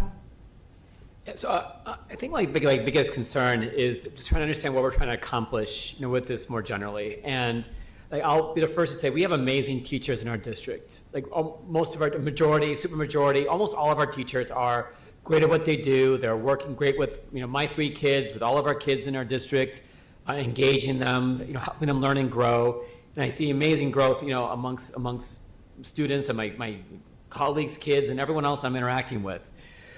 But I'm looking at slide 16, we have 99% of teachers are effective and distinguished. And that's so what are we trying to accomplish? Are we just trying to check a box and say everyone's good? We're not going to actually are we trying to actually get information out of this? Because I feel like we're not really getting any information out of this if 99% of our teachers are effective and distinguished. So it's a complicated question because there's also money tied to the teacher evaluation, so please be aware of that. But the principals are using the tool at hand and are evaluating the teachers once or twice a year and recording their performance, and that's the way that those are the results. Right, and again, go to my question, what are we trying to accomplish with this? If 99% of our teachers are, only 1% of our teachers need extra help, it just surprises me that only 1% of our teachers need that extra support. Dr. Trujillo? I don't want to call this an elephant in the room, but I think it's an important conversation. How do you weigh proficiency versus growth? Growth, you're going to have a wider swath of teachers that are going to demonstrate success. How far do I take a student in reading, in math, no matter when they come into my classroom? If they come into my classroom at 4th grade and they're reading at a kindergarten grade level, and I finish the year and I move them up to now reading at a 3rd grade level and doing math at a 3rd grade level, that's learning, that's growth, but they may not score proficient on the AASA. okay? It's growth, and we have a lot of growth in this district, and that's why we're a B-rated district. The strength of this district is student growth. Proficiency is a different conversation. I think if you look at an evaluation that looked at proficiency, you're gonna look and see a lot different. It's not gonna be a 1%. So I think that, I mean, it's not to put any board member on the spot. I think it's just a conversation. Traditionally, we've looked at growth. What is a school and a teacher doing what it's supposed to do, which is to grow students academically no matter where they're at skill-wise in the span of a year. And successful learning happens when kids move across grade levels, and that's the definition of growth. Passing the exams, that's a different conversation, and how much, if any, do we bring in to this whole process, I think is a whole different conversation. So that, I just wanted to throw that out there because we are predominantly a growth-based evaluation system. My question wasn't growth versus proficiency. I think you missed the first part of the conversation when I was asking about like slide 16 when 99% of the teachers are effective and distinguished. My question is, what are we trying to accomplish with this? Like, if only 1% are developing and none are ineffective, you know, I believe that, you know, almost all of our teachers are doing great, but does this really measure that, and what are we trying to accomplish with this? And are we even getting anywhere with these assessments or these things here that we're trying to do? Like, what's the point? Besides just, you know, checking a box that we meet state standards on what we need to do, or state requirements for. I still would say that if you show growth, you can be in the 99% more easily than if there was a proficiency element. That's just was my point. If I can attempt to answer your question. So just like what we were talking about with the survey, the Danielson has the 22 components. And taken together, yes, you know, you could be, you know, proficient and all that kind of stuff. But what happens in the evaluations right now is the administrator and the teacher break down those 22 things, and you go over those conversations. So the thing might be, it's like, oh, I need to do more classroom management or organizing, or how I connect with my students, or like particularly the cultural pedagogies. So those are the conversations that are happening. It's really good because the conversations around, because teachers aren't going 4 across the board. It's like you have a 4, you have a 3, you have a 3, you have a 2. And so that's the idea, is like all together, those become the conversation pieces, is like, because we can break it down into, and it's really pretty extensive. Like if you look at all 22, it's like it covers everything that a teacher has to do. And so that's where you have the good conversations about how to grow and improve what you do. Oh, I wasn't even thinking about, oh, and maybe I'm only calling on the males in the room, and I should move around the room more and be more aware of that kind of stuff. So those kind of conversations happen. And again, when you put all the scores together, sure, the teacher is, because most of our teachers aren't. They're very good at what they do overall, and that's good. So we're not, a teacher might have one area like, hey, I need to improve in this, but that way they can have that conversation and improve, but it doesn't like one part of that 22 sinks the whole component. So we do have those conversations, and to go back to the survey, that's what we want. We want the surveys to also be like that, where you have the individual conversations about the different pieces, rather than being one lump score that just you know, gets put into the computer. So I think we do have those conversations about those little, all those components in the evaluation system.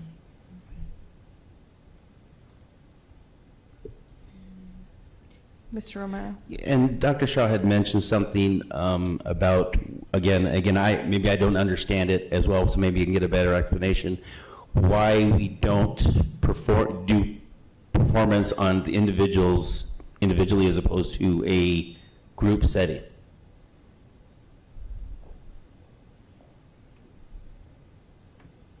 So the way that growth is calculated is you need 2 data points, right? So last year and this year, for example. And so we collect data by the state in English language arts and in math.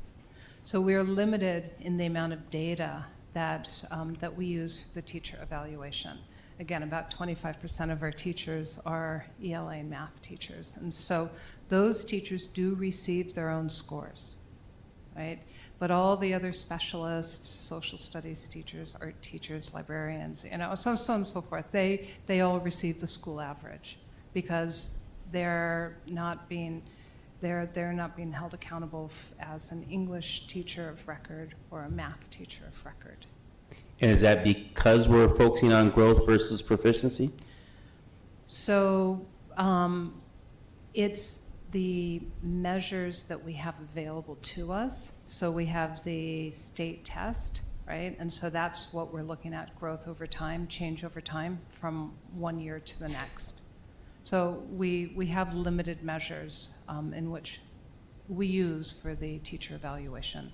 Again, it works very well for elementary school, for grades, especially for grades 4 and 5. That's like the sweet spot. But as you move up into the middle schools, right, you have some teachers who teach math and some teachers who teach ELA and lots of other teachers who teach other subjects. And so the other teachers, they're called B teachers, right? They get the school average.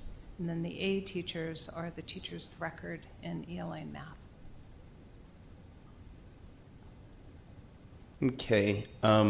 So then kind of going that back to a point Dr. Shahee was talking about, proficiency versus growth, and then moving a kid that's kindergarten reading in third grade or fourth grade to third grade level. So we have growth there, but we still don't have the proficiency where they might need to be without, maybe they'll get caught back on up.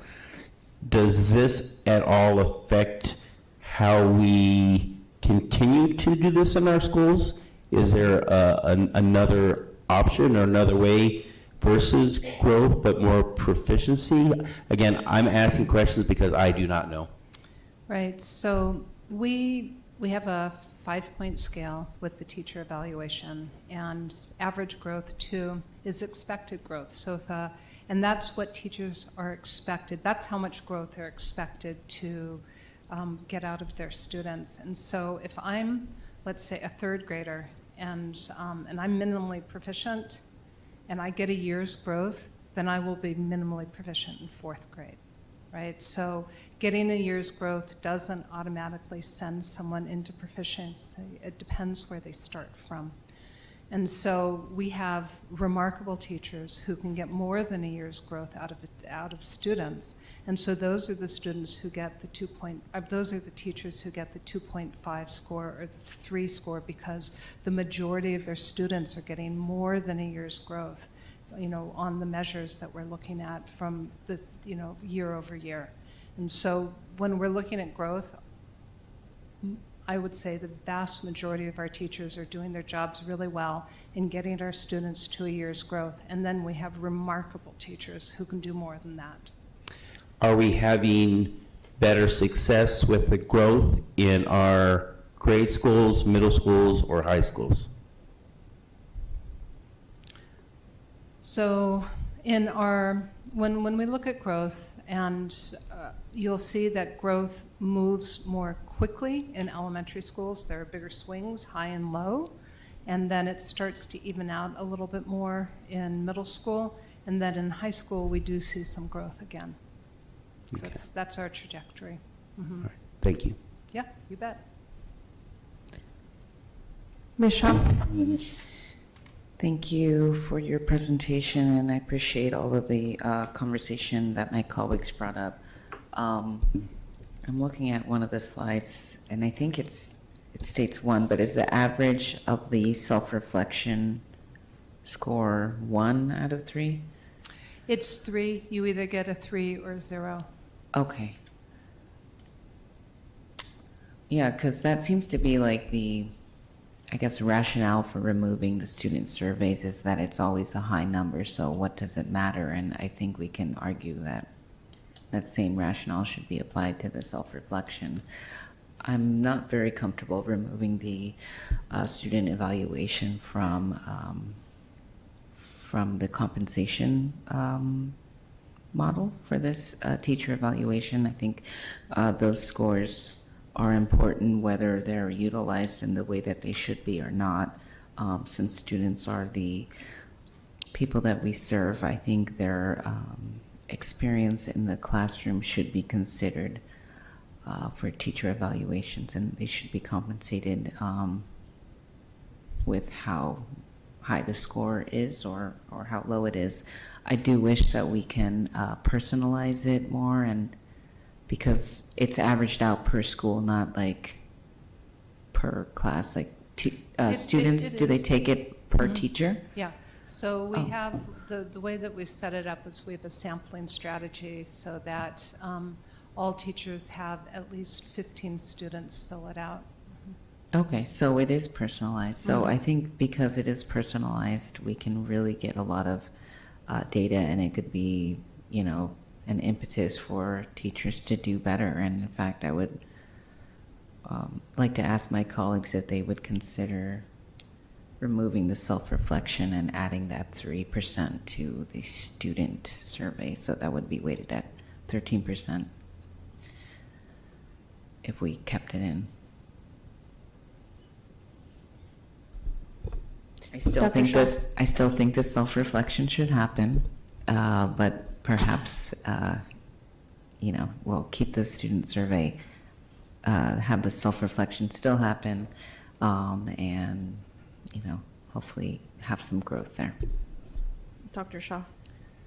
This is a study action item. I would love to think about this more and have this come back to us. And we have 3 weeks before the next meeting, have some more conversations and kind of figure this out. I understand, I don't feel as uncomfortable with the student surveys coming out, but I do understand my colleagues' concerns. And yeah, there's an average and most people are within an average, but I imagine there's people past that standard distribution that we want to include into this. But I just want to have more conversation, just making sure everyone's accountable. How are we making sure that we're keeping everyone accountable? And we're talking a lot of conversations about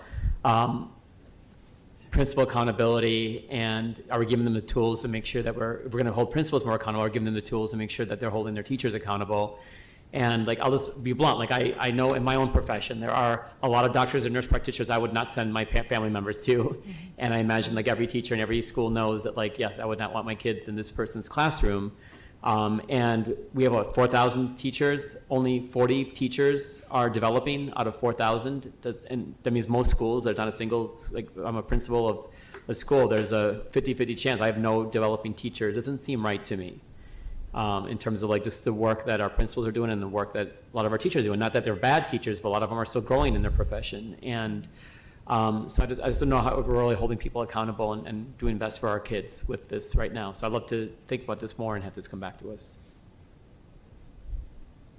I feel the same. I'm leaning with Ms. Shaw as well, concerning maybe I'm assuming flipping that. Yeah, well, keeping the 10%, Yeah.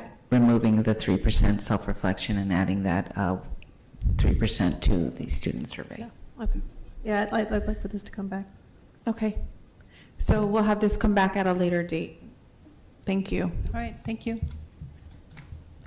Next is item 8.4, Tucson Unified School District Employee Appreciation and Recognition Calendar for 2025-26 school year.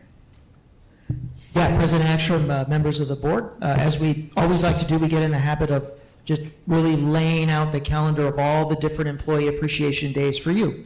We know you're all incredibly active on social media and in real life, visiting schools. So I want to make sure we have an organized calendar that you can start, making your plans for all of our different employee group celebrations. Mr. John Fernandez, our Chief Human Capital Officer, is available for questions. Yes, and thank you, board. You've done this a couple of times, which has been a useful tool for not just for the board, but also for all of our school communities to be able to know we have so many different employee groups and categories, so to know who's being recognized at what time of the year. And then there are some days that float that are not really pinned to a certain date, so sometimes individual boards just have to determine when we're going to celebrate it. So this calendar reflects that, so we all have a uniform, calendar across the district. Any questions for Mr. Fernandez? I'll move the item. I'll second. The item has been moved by Dr. Shaw and seconded by Ms. Luna Rose. All those in favor say aye. Aye. Aye. Those opposed, motion carries. Thank you. Thank you. Next is study information item 9.1, Advanced Learning Experiences Study Session Number 2. Dr. Trujillo. Yeah, I'd like to welcome our Director for Advanced Learning Experiences, as requested earlier in the spring. This follow-up is actually going to be more of a trend analysis to kind of show you the major trends in access and performance amongst all the different TUSD subgroups over the years in our major ALE programs like GATE, NAVID, and Honors and AP. So I'd like to turn it over to Sky Sachko, who is our Director for Advanced Learning Experiences. Ms. Sachko? Thank you, Dr. Trujillo. Good evening, Board President Ekstrom, Clerk Shaw, and Governing Board members and legal counsel. Thank you for having me here today and to kind of give an update on some of the trend data that we have. I wanted to start in kind of grounding it in the purpose of our ALE department. And our main purpose really for the department is to provide a range of those different opportunities to our students and make sure that they have equitable access and success in those classes. And that's K-12 throughout our district. You'll also notice on the right-hand side, we have our continuous improvement cycle. And so the department looks at we do our planning, we implement our strategies, and then we look at what's working, what might need to be refined, or what changes we might be able to make to be able to provide more opportunities for our students throughout the district. Okay, so getting into our data. It seemed like a great idea to have our TUSD ethnic distribution data. It's there, well, it's on my left-hand side, to kind of compare, right, our ELE trends to see, are we close to our district averages? So you'll see that this is an average over the 2021 school year through 24-25, because those are the school years that our data all ranges from. And so typically, on average, we have about 10% African American students, about 62% Hispanic, and about 18% white Anglo. And then our other Native American, multiracial, and Asian American are hovering, give or take, around 3%. And so if you look at the right-hand side on our ALE chart, the top part has the trend, right? That's the percentage of our district enrollment that we have enrolled in at least one advanced learning experience across the district.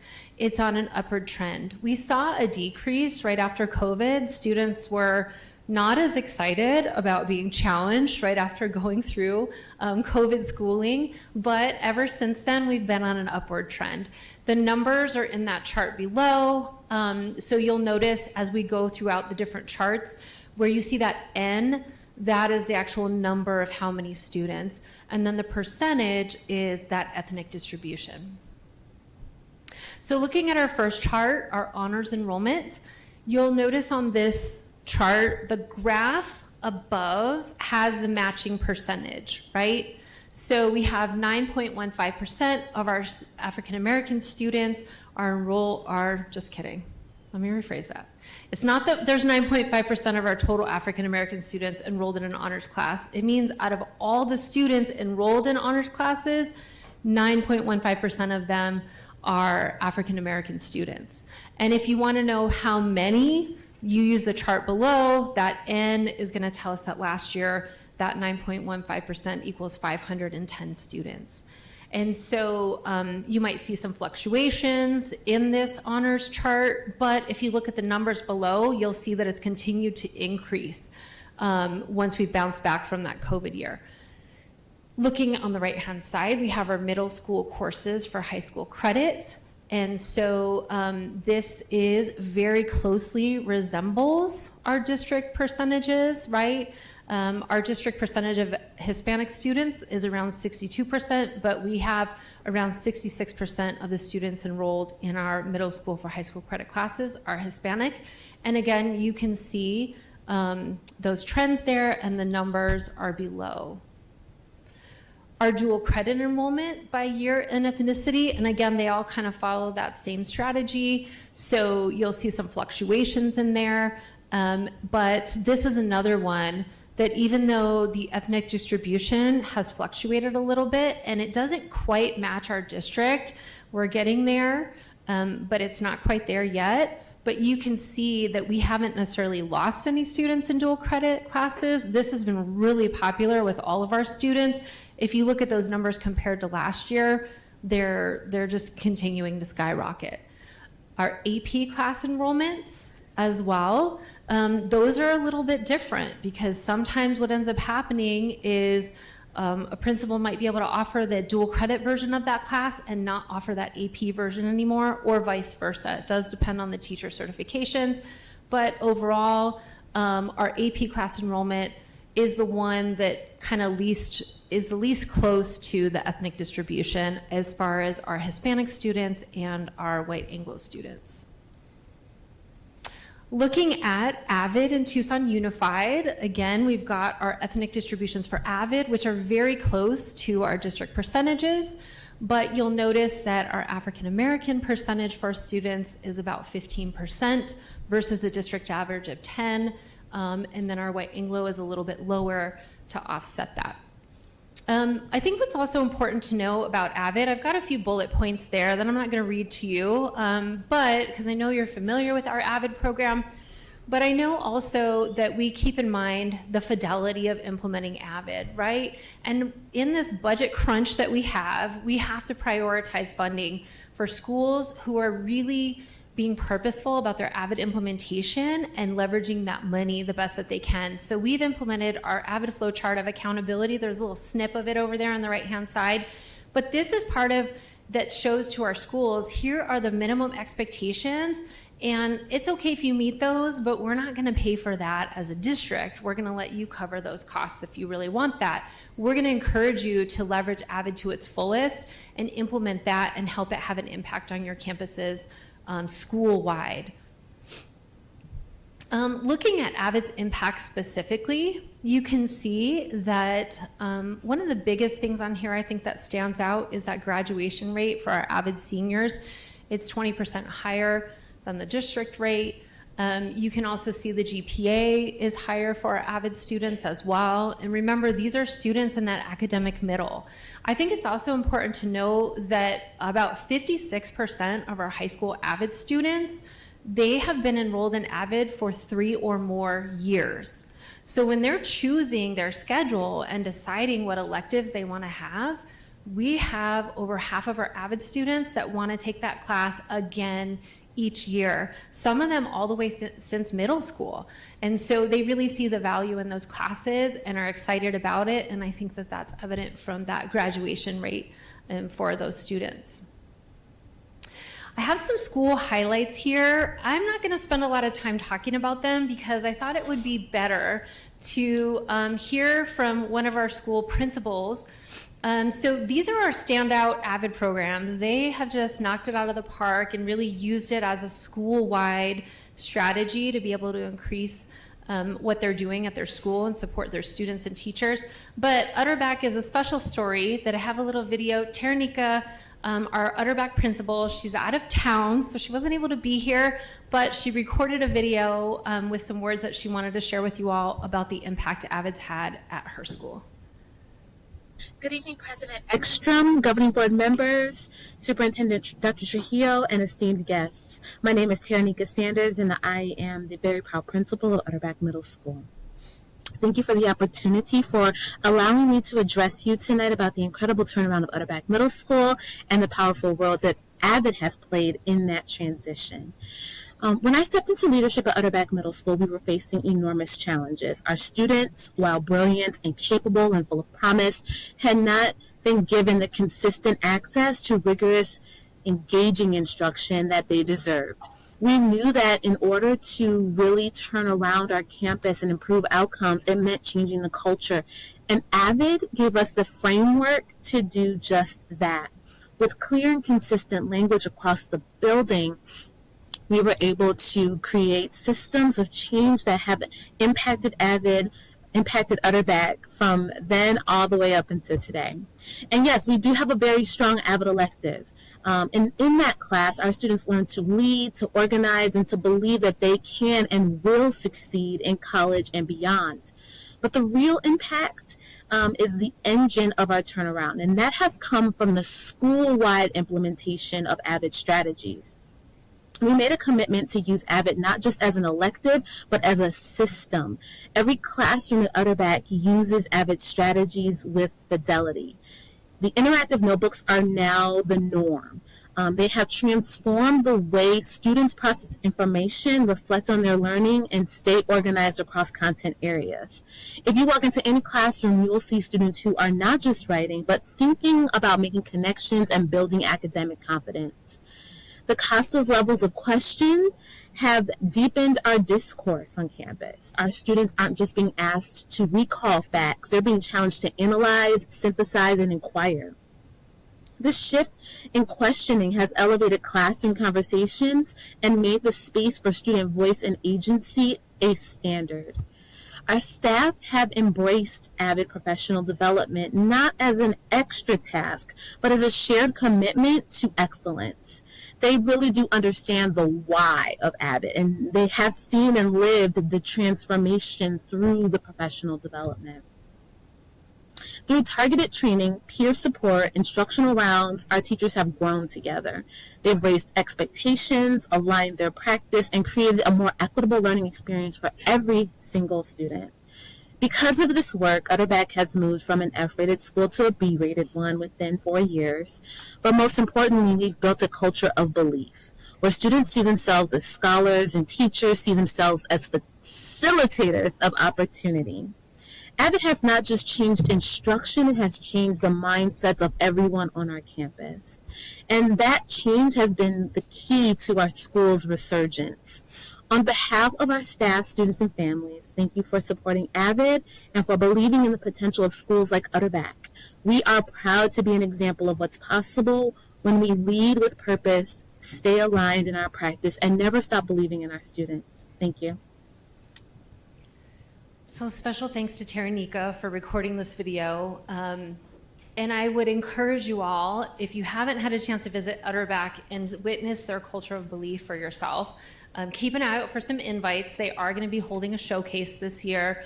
Right, we'll also have an event that you'll be able to attend, so we'll be sure to invite you so you can go check it out and see it in action, because it is truly amazing, the work that they do. And I just thought it was really important to hear it from in her words rather than me trying to explain everything that they're doing. Okay, so looking at GATE, I have the eligibility requirements on the right-hand side for our students to qualify for our GATE services.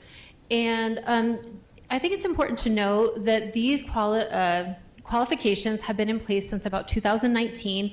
They were put in place by the in collaboration with the special master and the plaintiffs. And so these are what we're looking for as our students are taking those exams. On the left-hand side, you'll see the funnel. This is a process that, you know, essentially students go through in order to qualify for GATE programs within our district. And so that yellow band, that GATE testing, we test whole grades at 1st and 5th grade. All the other grade levels, our families are welcome to request that their student gets tested. If they're not here in the district in 1st grade and they didn't get to do whole grade testing, then we will reach out to them in 2nd grade to make sure they know about the opportunity.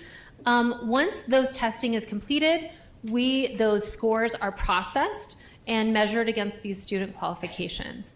Then we're going to send out an offer to our families. Many of you have received those offers before, that you get to choose. Parents get to decide which opportunity their students get to participate in. So a few years ago, you all thankfully approved our district norms. So I know we did a whole presentation on that before, and I'm not going to reiterate all that.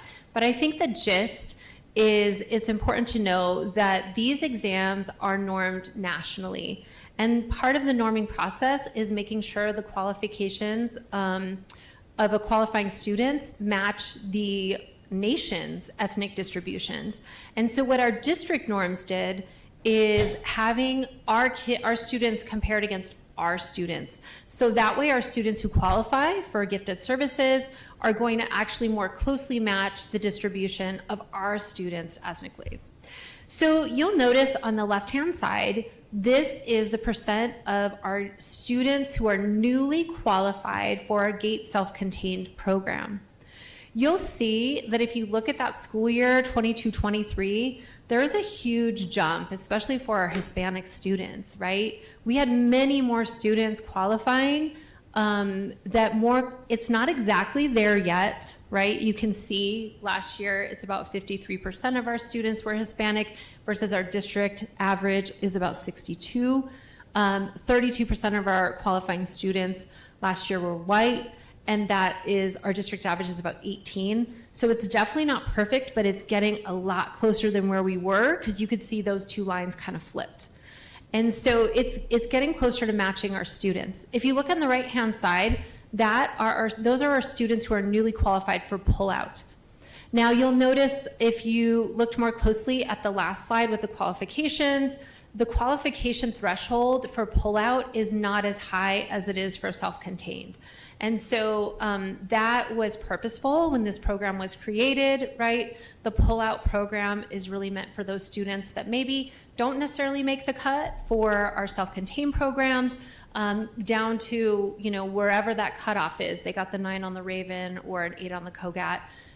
Many of our self-contained qualifying students will choose to stay at their home school and participate in pullout services. So they don't all choose to go to a self-contained program.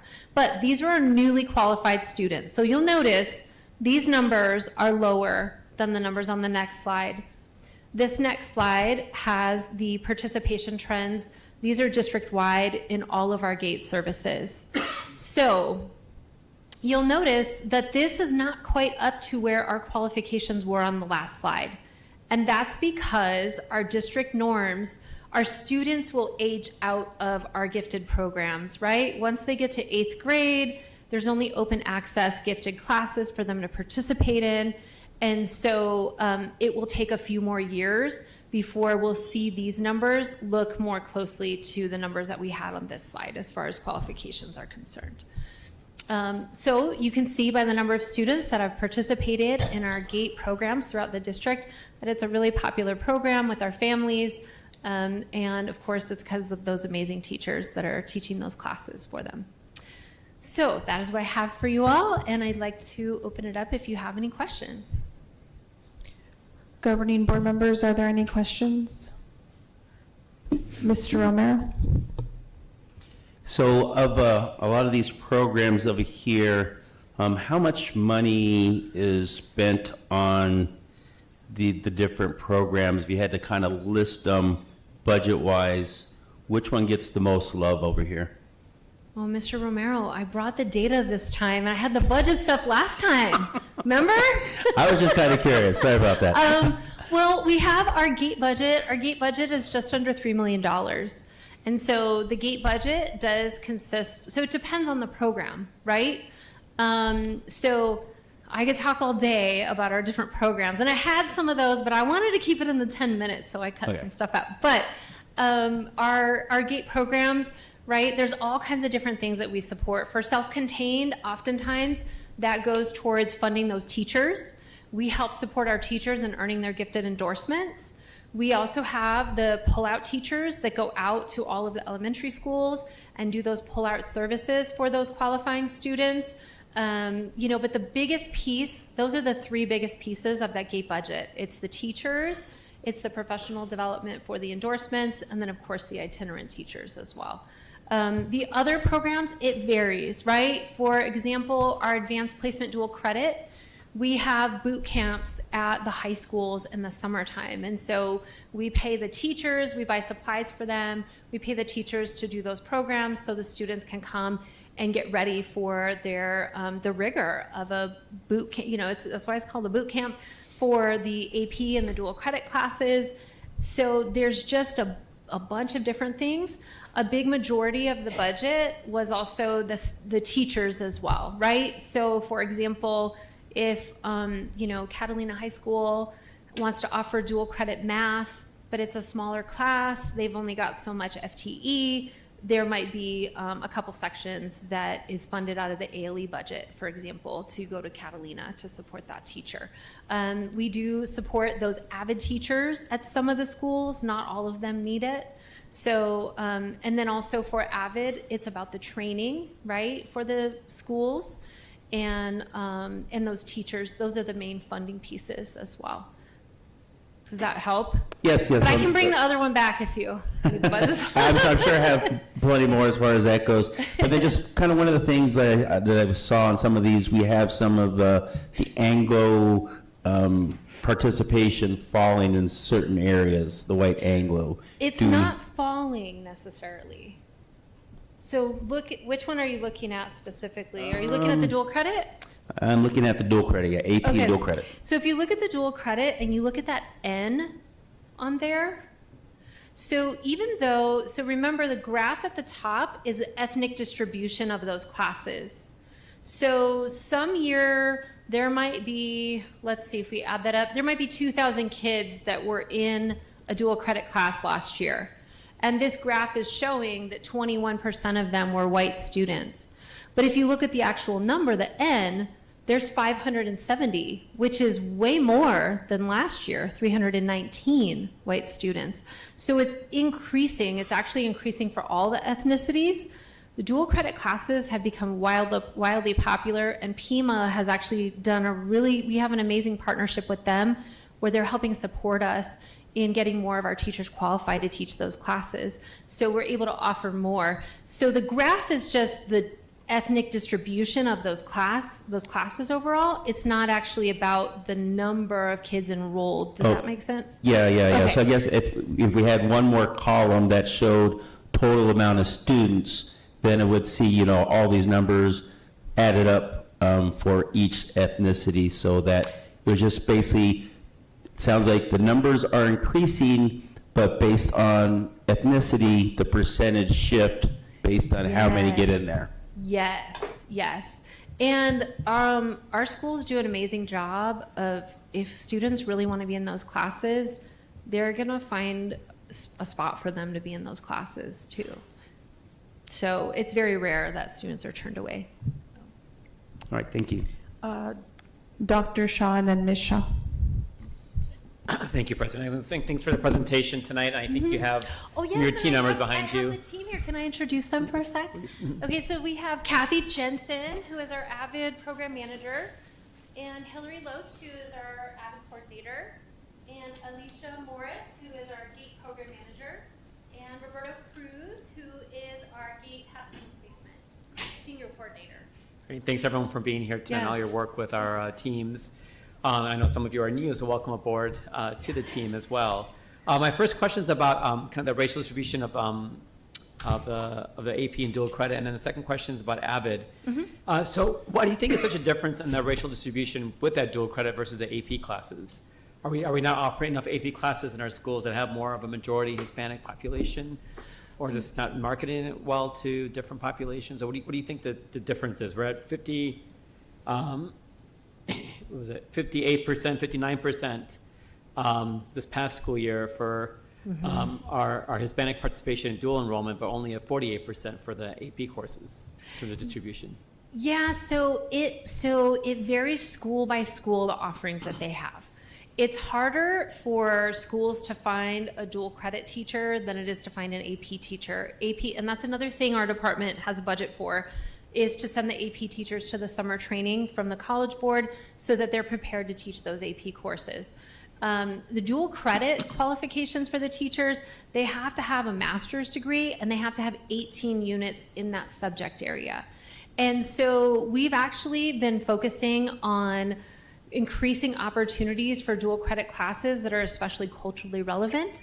So for example, we've got a culturally relevant History 141 and 142 at Sabino for our students to take. We have, we've been working with the Mexican American Student Services Department to offer MAS 165, which is about Mexican American identity and culture class for our students to take. And so different schools have different offerings, but for example, some schools that have higher percentages of white students like Sabino and Saguaro, they don't have as many dual credit classes at their campuses. So that ends up skewing the numbers a little bit because but Pueblo still has a ton of AP and dual credit classes at their campus, as well as Tucson High.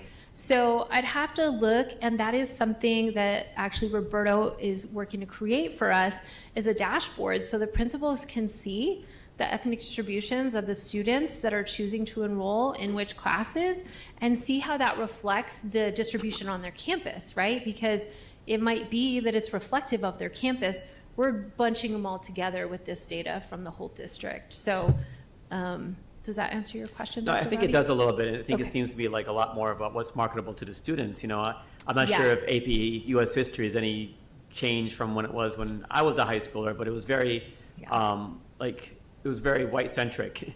And I'm not sure if that's changed in terms of national standards, and so that might be less Yeah. enticing for students looking for seeing themselves more in the curriculum and the contributions that all Americans made and not just a few Americans made. So that makes a Yeah. lot of sense in terms of what could be drawing some students to certain classes. Yeah. My second question is about Avid. How are we identifying or inviting students to Avid? Or is it like just we have electives and anyone can choose? Or are students invited based on those that come from families that don't have anybody in college or other things like where this seems to be intended for? How are we identifying? Are we inviting folks? Are we just letting anybody sign up for it that may or may not benefit from it? Well, so different schools have different strategies based on the needs of their community, but ideally there's an Avid student profile, right? It's that student that's in the academic middle, they're first generation college, you know, they would be the first person in their family to attend college.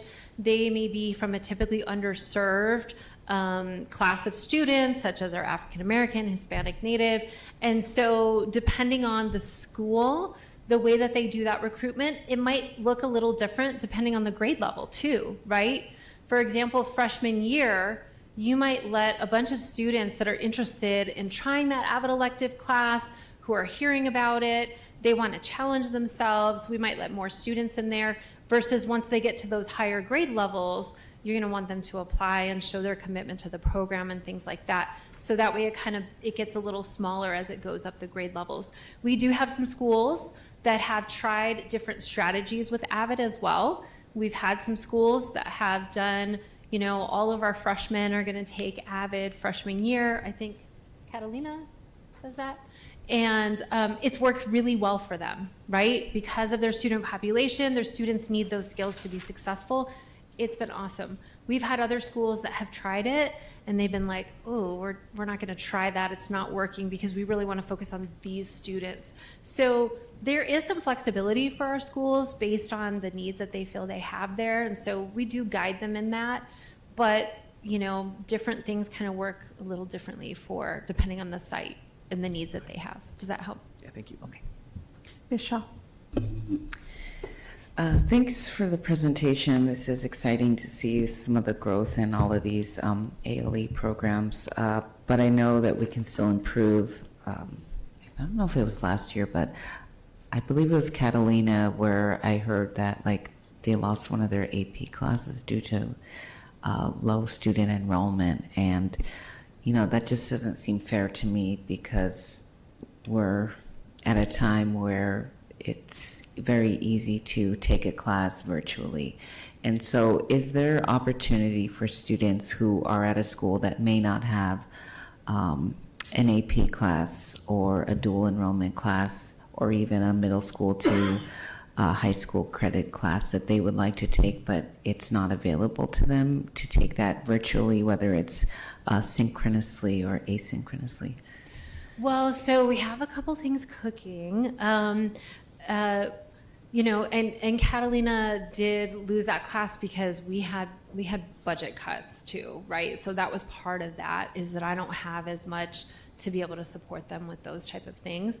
But we have, our U of A has funded the Los Gatos grant, so we've kind of had an experiment going on with them where we have a traveling dual credit math teacher, because those higher level math teachers, they have to have higher level master's credits to be able to teach those classes, so they're really challenging to find.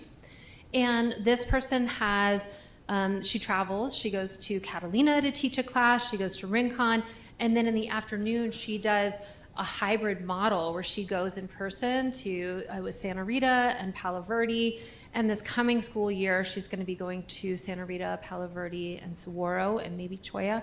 And so the students have to qualify and take the AccuPlacer to get into a class like that, but not all the dual credit classes are like that. So there's opportunities like that. We're also, that partnership with Pima, I just learned a week ago that they actually have a grant where they're gonna be able to pay, like if our teacher is going to teach outside, it would be asynchronous though for the student, so it would be all online. The schools still have to have that student in a class, right? Because it's dual credit. They're earning the high school credit, but they have to have a qualified math teacher, for example, for us to give them high school credit. And then they do the asynchronous work through Pima, And PIMA would pay one of our teachers, right, kind of outside their contract time, to be a PIMA adjunct to be able to teach the students asynchronously. And we've seen a lot of success when it's our teachers because they know how to support our students, right? Because they're still high school students. They're not quite college, but they're getting there. And so that's an opportunity for dual credit. They are, I do also have some funds sometimes that I have still preserved because it's important to be able to have a stopgap if a school loses a teacher and there's still students that are set to take that dual credit class so that the schools can be consistent in their offerings, right? And then as far as AP is concerned, there's not necessarily another opportunity, but students can always take an AP exam without taking the test, or just kidding, the class. So if statistics is my thing, I'm so excited about it, but my school doesn't have a statistics class, I could go and I could prepare myself and I could go and register for the statistics test and I could still take it to earn the college credit. I think part of the reason why our dual credit has been more popular than AP, even though they both have their pluses and minuses, right, is because they don't have to take the exam to earn the college credit. They have to get a C and above. But depending on what post-secondary opportunities students might be interested in, it may benefit them more to do AP versus dual credit. So did I answer all of your questions? Yeah, except for the middle school for high school credit. Is that Yes. available at every middle school? Yes, we have at least 2 options available at every middle school. Every middle school has to offer algebra for high school credit because that's one of those, key classes that if students can take it in middle school, it helps them get to higher opportunities in high school. So every school offers that. And then it's up to the schools to pick something else that they want to offer based on the interest of their students. We do have our actual middle schools that are 6-8. They don't have a very hard time finding qualified teachers, but that middle school teacher has to be high school. They have to be qualified to give kids high school credit. So our K-8s, the certification's a little different for the teachers, so sometimes it can be a challenge for them. So TUVA is so gracious and accommodating, and they support those schools with asynchronous coursework. The TUVA instructors work with the instructors at the middle school. So the TUVA teacher, so it's kind of like dual credit, the TUVA teacher is awarding students the high school credit, and then their middle school teacher is supporting them and encouraging them through that class. So. Okay. Well, but do we have capacity for like a virtual AP teacher for like the most popular subject matters? Well, if you want to give me money for another teacher, I would happily implement that. Because I know that TUVA has some, right? And so I'm wondering, I don't know if there can be TUVA? crossover, but like it seems that we should be able to offer that somehow, some way for those students who don't have it. Because I know like, you can take like AP classes on khanacademy.com and all of that and then take the test. But I don't know, like if students know that these opportunities exist, if they want to work hard after school and like self-study and then take the test somehow. Well, TUVA doesn't offer AP classes asynchronously because AP classes are weighted grades for our students. And so there's a certain level of rigor and investment that the students are expected to put in. And so it is possible though I think there's a couple scenarios, right? If a school really has a good chunk of kids that are interested in an AP class, then they should offer that class on their campus. And we'll send their teacher to training. But if they only have a couple of students that are interested, the principal would have to work with the TUVA principal to line up the schedule so that way the students could be on Zoom when the TUVA teacher is on there instructing. So it could be possible for sure if we wanted to do that. It just depends too on the TUVA teacher's caseload and how many students they have and things like that as well. That's something we've kind of been running into a little bit with the middle school for high school credit classes, but because that's a requirement for those schools, we had to find a way to make it work for them versus an AP class. families might choose a school based on the offerings that that school has. And so if it's something that's really popular with the community, then we would want to support the school in finding a way to offer that as a class on their campus for their students. But, they definitely can make that work if they really wanted to. There's challenges with lining up the schedules is the biggest challenge. So my teacher that travels, she has flexibility in the afternoon. So she makes her schedule fit their schedules versus the TUVA teacher has the TUVA schedule and they've got a bunch of TUVA students in there. So they don't have the flexibility to mold to the other high schools' schedules. Okay, thank you. And then last question. Is there much opportunity for like our highly excelling students or our highly proficient students to take AP classes in middle school and to do so whether it's like whether they're the parent like requested or if they don't have a parent that's as engaged, to be identified by someone at the school and to be encouraged to take one of these courses? So we did have some middle schools that were interested in offering AP courses, but the College Board does not condone or recommend that. So we haven't been able to offer that at any of our middle schools. The College Board, basically the middle school would have to go through the high school for that. But again, people can take an AP exam without taking a test. Like we have had families come from out of district and ask us, can my student take this AP exam? And we had some students who were younger taking the AP exam without taking the actual class that goes with it. So that opportunity is always available. Depending on the student, without taking the class and their commitment to preparing for the test, it may or may not be worth it for them. But we did look into that, and the College Board kind of put the kibosh on that. Okay, I say that because I know a parent who took their child out of TUSD, they're going into middle school because they felt that they didn't have enough opportunity for them to, take a higher learning in the 6th grade. So I would like to see us kind of push all of the offerings that we have and, cater it to everyone's ability and promote the programs that we do have. Okay. Thank you. Thank you for that. Any question? Ms. Luna Rose?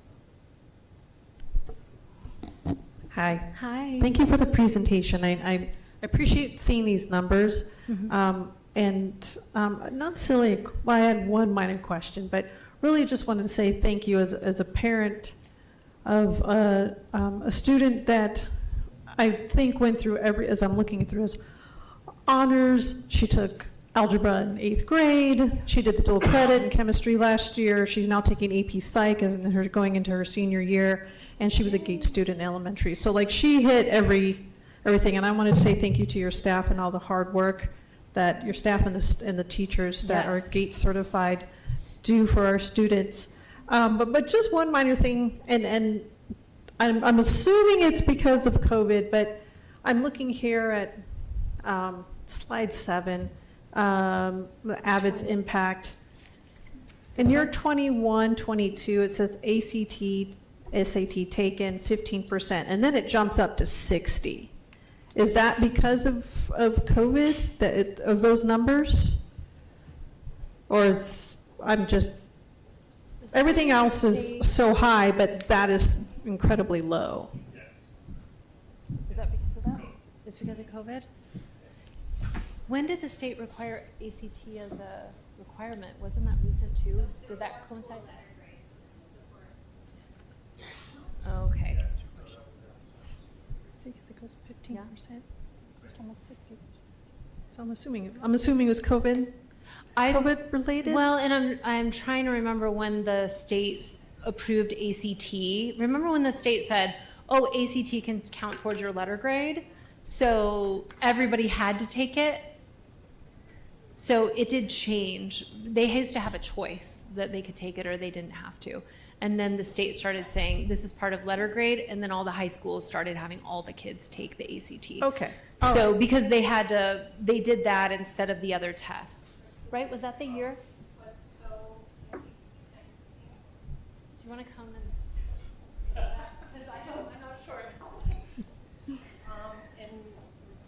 1819, the district elected to participate in a menu of assessments from the state. And so we were one of the few districts that elected to take ACT. And the rest of the state was still doing Easy Merit. And then we had COVID, there wasn't testing. And then after that, the state required all high schools to take Easy Merit. And so that's the year that's 15. And then the following year, the state required all schools to take the ACT. Okay, all right. Yep. I appreciate the Okay. explanation. Yeah. It just, it's one of those sticklers for me. I thought, is that a typo or? No, so Yeah. the 15% are students who elected to take it. Okay.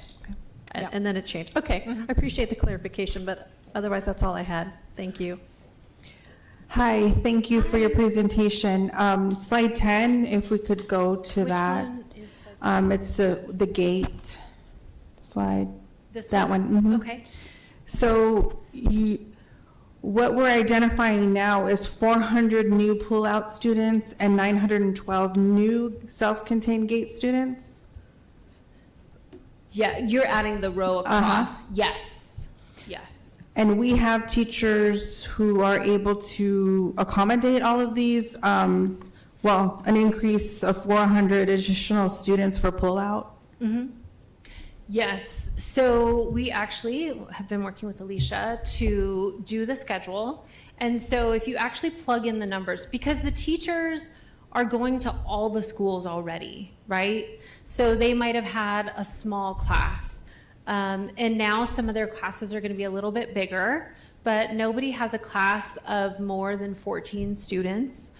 The average per week for our gate pullout teachers is about anywhere from 100 to about 140 students that they will see in a week. And so we've kind of plugged in those numbers. We also have two sets of numbers for our gate schedule. We have our families that we send out the placement statement and they return it and say, yes, I want pullout at this school, this is where I'm going. And they will return it, and so that's confirmed, right? They've said, yes, I want services. What we do in addition to that, before I move on, if we just did only those students in our pullout classes would be extra small. They would be anywhere from 3 to like 9 students. And so we call it our opt-out list. When the school year starts, for example, if I get an offer for my student and I don't accept it, then when I go and I start school at Lineweaver and my student qualified for pullout, that pullout teacher is gonna send home a letter that says, here's what pullout is, your student qualified, we'd love to have them in there. If you don't want them in there, you check off this box, right? Because maybe I just forgot to send the form in, right? I didn't send it in before school started, or maybe I'm not really sure what gate pullout even is, and do I want my student in there? And so we have where they have to opt out once the school year starts, only if they're at that school already, right? So if my student's at Lineweaver and they're pullout qualifying, they would go in the pullout. If my student was self-contained qualifying and I was at Lineweaver, and there's room, we'd auto enroll them in there too because they're at the school. We're not going to say, oh, you're at Sam Hughes and you could go to Wheeler for self-contained. We're not going to auto place you there, right? Because it's another school. But if it's on that campus, we'll auto place. But we don't have to auto place. So we do have a little flexibility for the schedule. Right now it's worked out. We're even with the auto place students. Like I said, the top schedule, is the largest one 14? Is it 14? Was it 14, the largest class for pullout? Yeah, so the largest class for pullout will end up being 14 with the auto place students. But we do have that option of kind of holding those back and saying, we're gonna put you on a waiting list if we really needed to. But the way that the schedule worked out with the teachers we don't necessarily need to. But there were some concerns from teachers about having too many students, correct? Yes, the teachers did not have all of the information that they needed to understand what that would look like. And so they've been provided with the actual schedule with the auto place and everything on there. So now they definitely have a clearer picture of what their class sizes are going to look like than what they had a couple months ago. And all of the teachers for pull-out and self-contained, they're all certified in GATE? For pullout, we have one teacher who's working towards their endorsement. For self-contained, I'd have to pull the list. Do you know, Roberto? But we do have about a third of our teachers district-wide that are teaching GATE classes. It could be cluster, it could be self-contained, pull-out, all of them, the resource classes. There's about a third of them that have their full endorsement. There's another chunk of them that have their provisional. That's when they're halfway through. It takes teachers about 2 to 3 years to get there. And then there's other ones that just have some classes, and we're pushing them towards getting that provisional. I want to be very careful with the answer to this question. So I want to dig a little bit deeper. Okay, and I want to talk about the differences between self-contained, cluster, and open access, and how in certain segments of GATE programming, you can volunteer as a general education teacher, not have your full GATE certification, and have, say, like a cluster class or an open access, and then we provide you the PD to get GATE certified. So I want to talk about those. I don't want any misinformation out there that we said that every single GATE teacher is fully certified, when we have strands where that is absolutely true, right? But then we also have the open access strand where you can be just a general education and you go in and then we give you the section, but then we provide the PD. I want you to kind of get a little bit more specific into the different strands and what the expectations are for certification. Yeah, and our teachers, even if you are that general education teacher that's like, oh, I want to teach a GATE class next year, but you don't have your endorsement, you have to be committed to going to the professional development and earning your endorsement. And so we provide professional development throughout the year. So we have different opportunities during PLD days that are embedded into their workday. We're going to have a couple next week that the teachers can attend if they'd like to, that will be facilitating. Well, actually, we have about 4 sessions they could go to, potentially, and that would count towards their endorsement. And then we have a book study, which gives them another 15 hours. So overall, we try to give them about 30 hours that they can attend in the fall, 30 hours in the spring, and then we have a summer session institute that they can go to where they can get 30 more hours. If they do that, they'll get 90 hours of after their first year teaching. That will get them their provisional endorsement with the state. They need another 90 hours to earn their full gifted endorsement. So it's also not a thing where you can just, like the College Board training, the teachers can go to a week-long training and now they are qualified to teach an AP class. It is a much bigger lift for our teachers to get their GATE endorsement. And so, but we also have, support for them, right? Where we visit their classrooms, we know who those newer teachers are who may need support, and so that we can get them on track towards earning that endorsement as well and get support along the way to make sure our students are receiving instruction with those strategies. In pull-out situations and with self-contained, can you talk about the specific percentage and expectation for full-on GATE teacher certification? Well, so they're all expected to earn their gifted endorsement. And of course, for our pull-out and our self-contained teachers, it's more urgent, right? Correct. Because those are the programs that we have for the highest qualifying students versus open access. Of course, anybody can be in there. So of course, it's top priority. I know, we have had to kind of leverage limited funding to be able to cover that, which is really a great benefit in our district that a lot of districts don't offer, right? People can do that on their own, but we also have a lot more gifted teachers in our district than other districts too. So they are required to attend those trainings. We follow up with them if they don't go to those trainings. We let their principals know how many hours they're earning each semester so that the principal can follow up with that teacher if they're not going to those trainings as well, because it is a priority when they're teaching a self-contained GATE class or pull-out. It's easier for our pull-out teachers because we're doing training, we see them all the time, right? Versus the self-contained teachers are out at the schools, and so we have to go out there, and there's a lot of schools to visit as well. So, but there's a system in place to help get them towards that endorsement. And I'm very excited for our new program manager who has a plan for PD to strengthen some of that PD and possibly be able to offer more sessions by capitalizing on PLD days to get our teachers there a little bit quicker as well.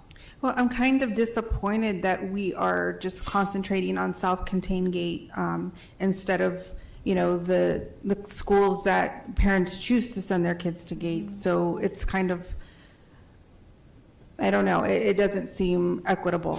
And then next, out of all of these kids that have qualified, can you tell me how many just qualified with the Raven assessment? So, Roberto, do you have that data? I know we pulled it. I thought it was about 188. Was it 180 something?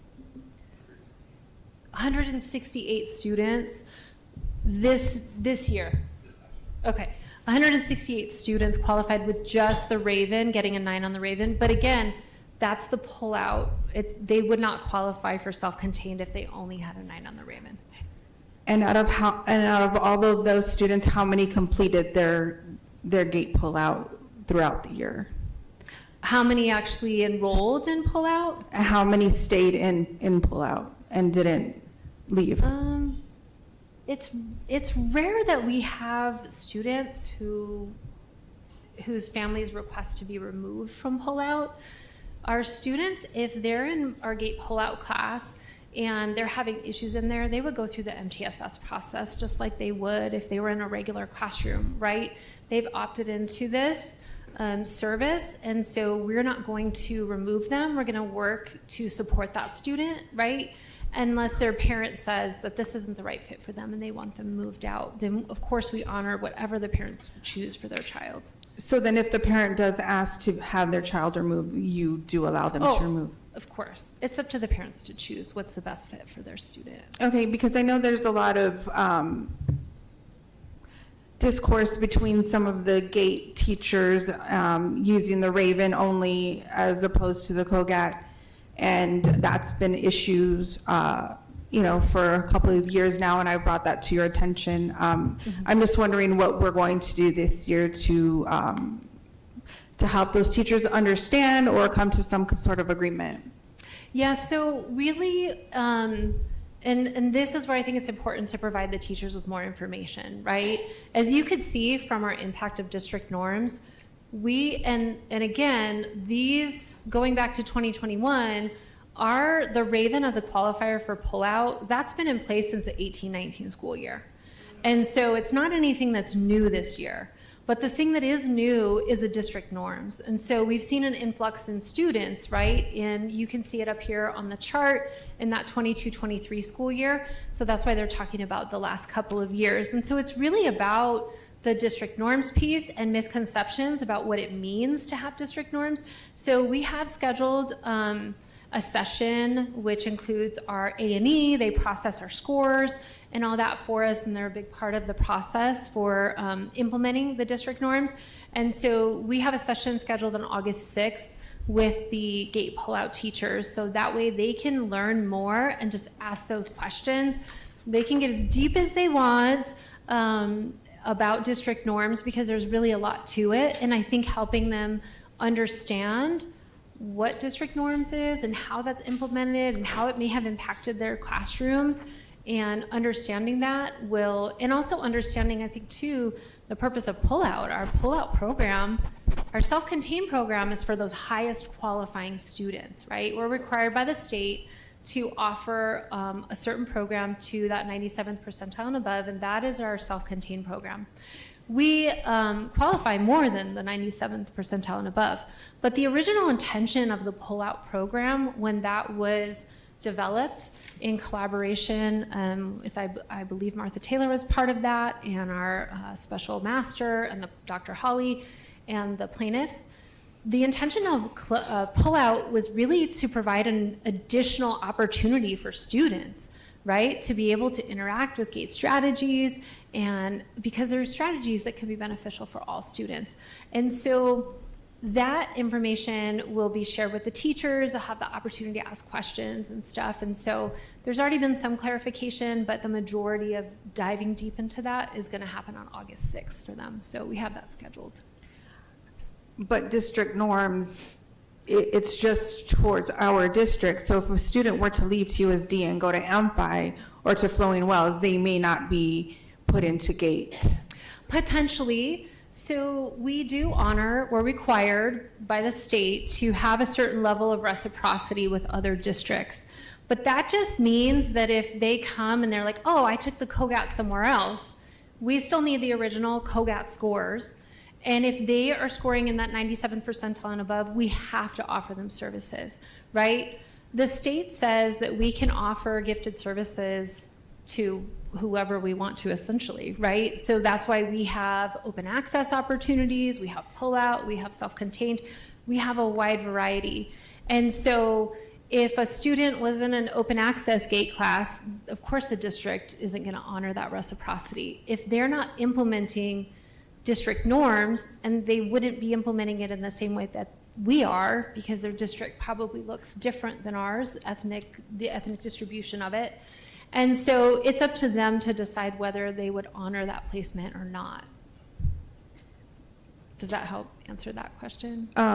Not really, but that's okay. Could you send me how many students are in gate by ethnicity for this year? Because this isn't the total, this is just new, right? This is the participation trends that we have right here on the last slide. So this is the total. We obviously don't have for the coming year because, like I mentioned, we're gonna have those auto placements as well. So once we get those, and there might be families that opt their student out potentially. There's also a big shuffle where students end up going to different schools. I was gonna invite Roberto up to address the reciprocity question that you had. Is that okay if he provides a little more information? He's the one who would process those type of things. No, I think it's more about a TUSD student moving to another district and them not honoring the scores that they've received through TUSD. Well, because we're using Raven and district norms and things that aren't the same at other districts. Well, they would honor the scores, right? They would look at if a student takes a COGAT in our district, they can take those scores with them, and they're going to process those scores just like we would. And so they may or may not say, okay, this student qualifies for our program, because different districts, we have more gifted opportunities than any other district in the state. And so we have more seats, we have more opportunities for our students versus, Flowing Wells has one class, one day a week. That's kind of like a pullout program, right? So they might only have 20 students. So they're looking at probably that top 3% is all that they're serving versus we serve much more than that. So it's going to depend on the programs that district has. Does that make sense? Yes, I understand that, but we are using the COGAT and Raven. So sometimes we're just using Raven to put a student into a classroom. So here's the qualification criteria. So it's a combination. So for self-contained, they can get a 9 on the COGAT and qualify. Right, I understand that. Right, so it depends. And then, of course, for self-contained, the Raven counts in the NCE, but the COGAT also counts in that as well for self-contained. Versus pullout, yes, they can qualify just with getting a 9 on the Raven. But it has been like that since 1819. So it's not like a new thing. I understand you know what it's I'm saying? not new, but I do understand that there has been other issues of our students going to other districts. Oh, yeah, I mean, And that's a disappointment to the family. And so I'm just trying to see where, why that's happening here and not being utilized at another district. Well, I would love it if they would serve as many students, the percentage of students that we do. I think it would be amazing for other districts to do, but it's right. But you do see the and it is on discrepancy, yes. Right? You're gifted in here, but not over there, and so there's issues.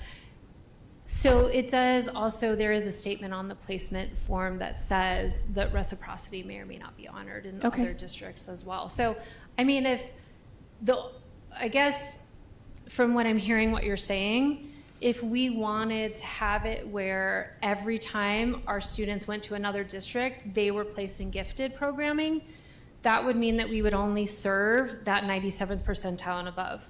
That would be the only way to guarantee that this district is going to honor that reciprocity. Does that make sense? Mm-hmm. So that would be the only way that we could make that happen potentially. But I understand what you're saying, and maybe we could look at the statements too to make sure it's more clear for families so they understand potentially. Dr. Trio? So the 97% is where we're compelled by the state to Yes, offer. that's Right, required.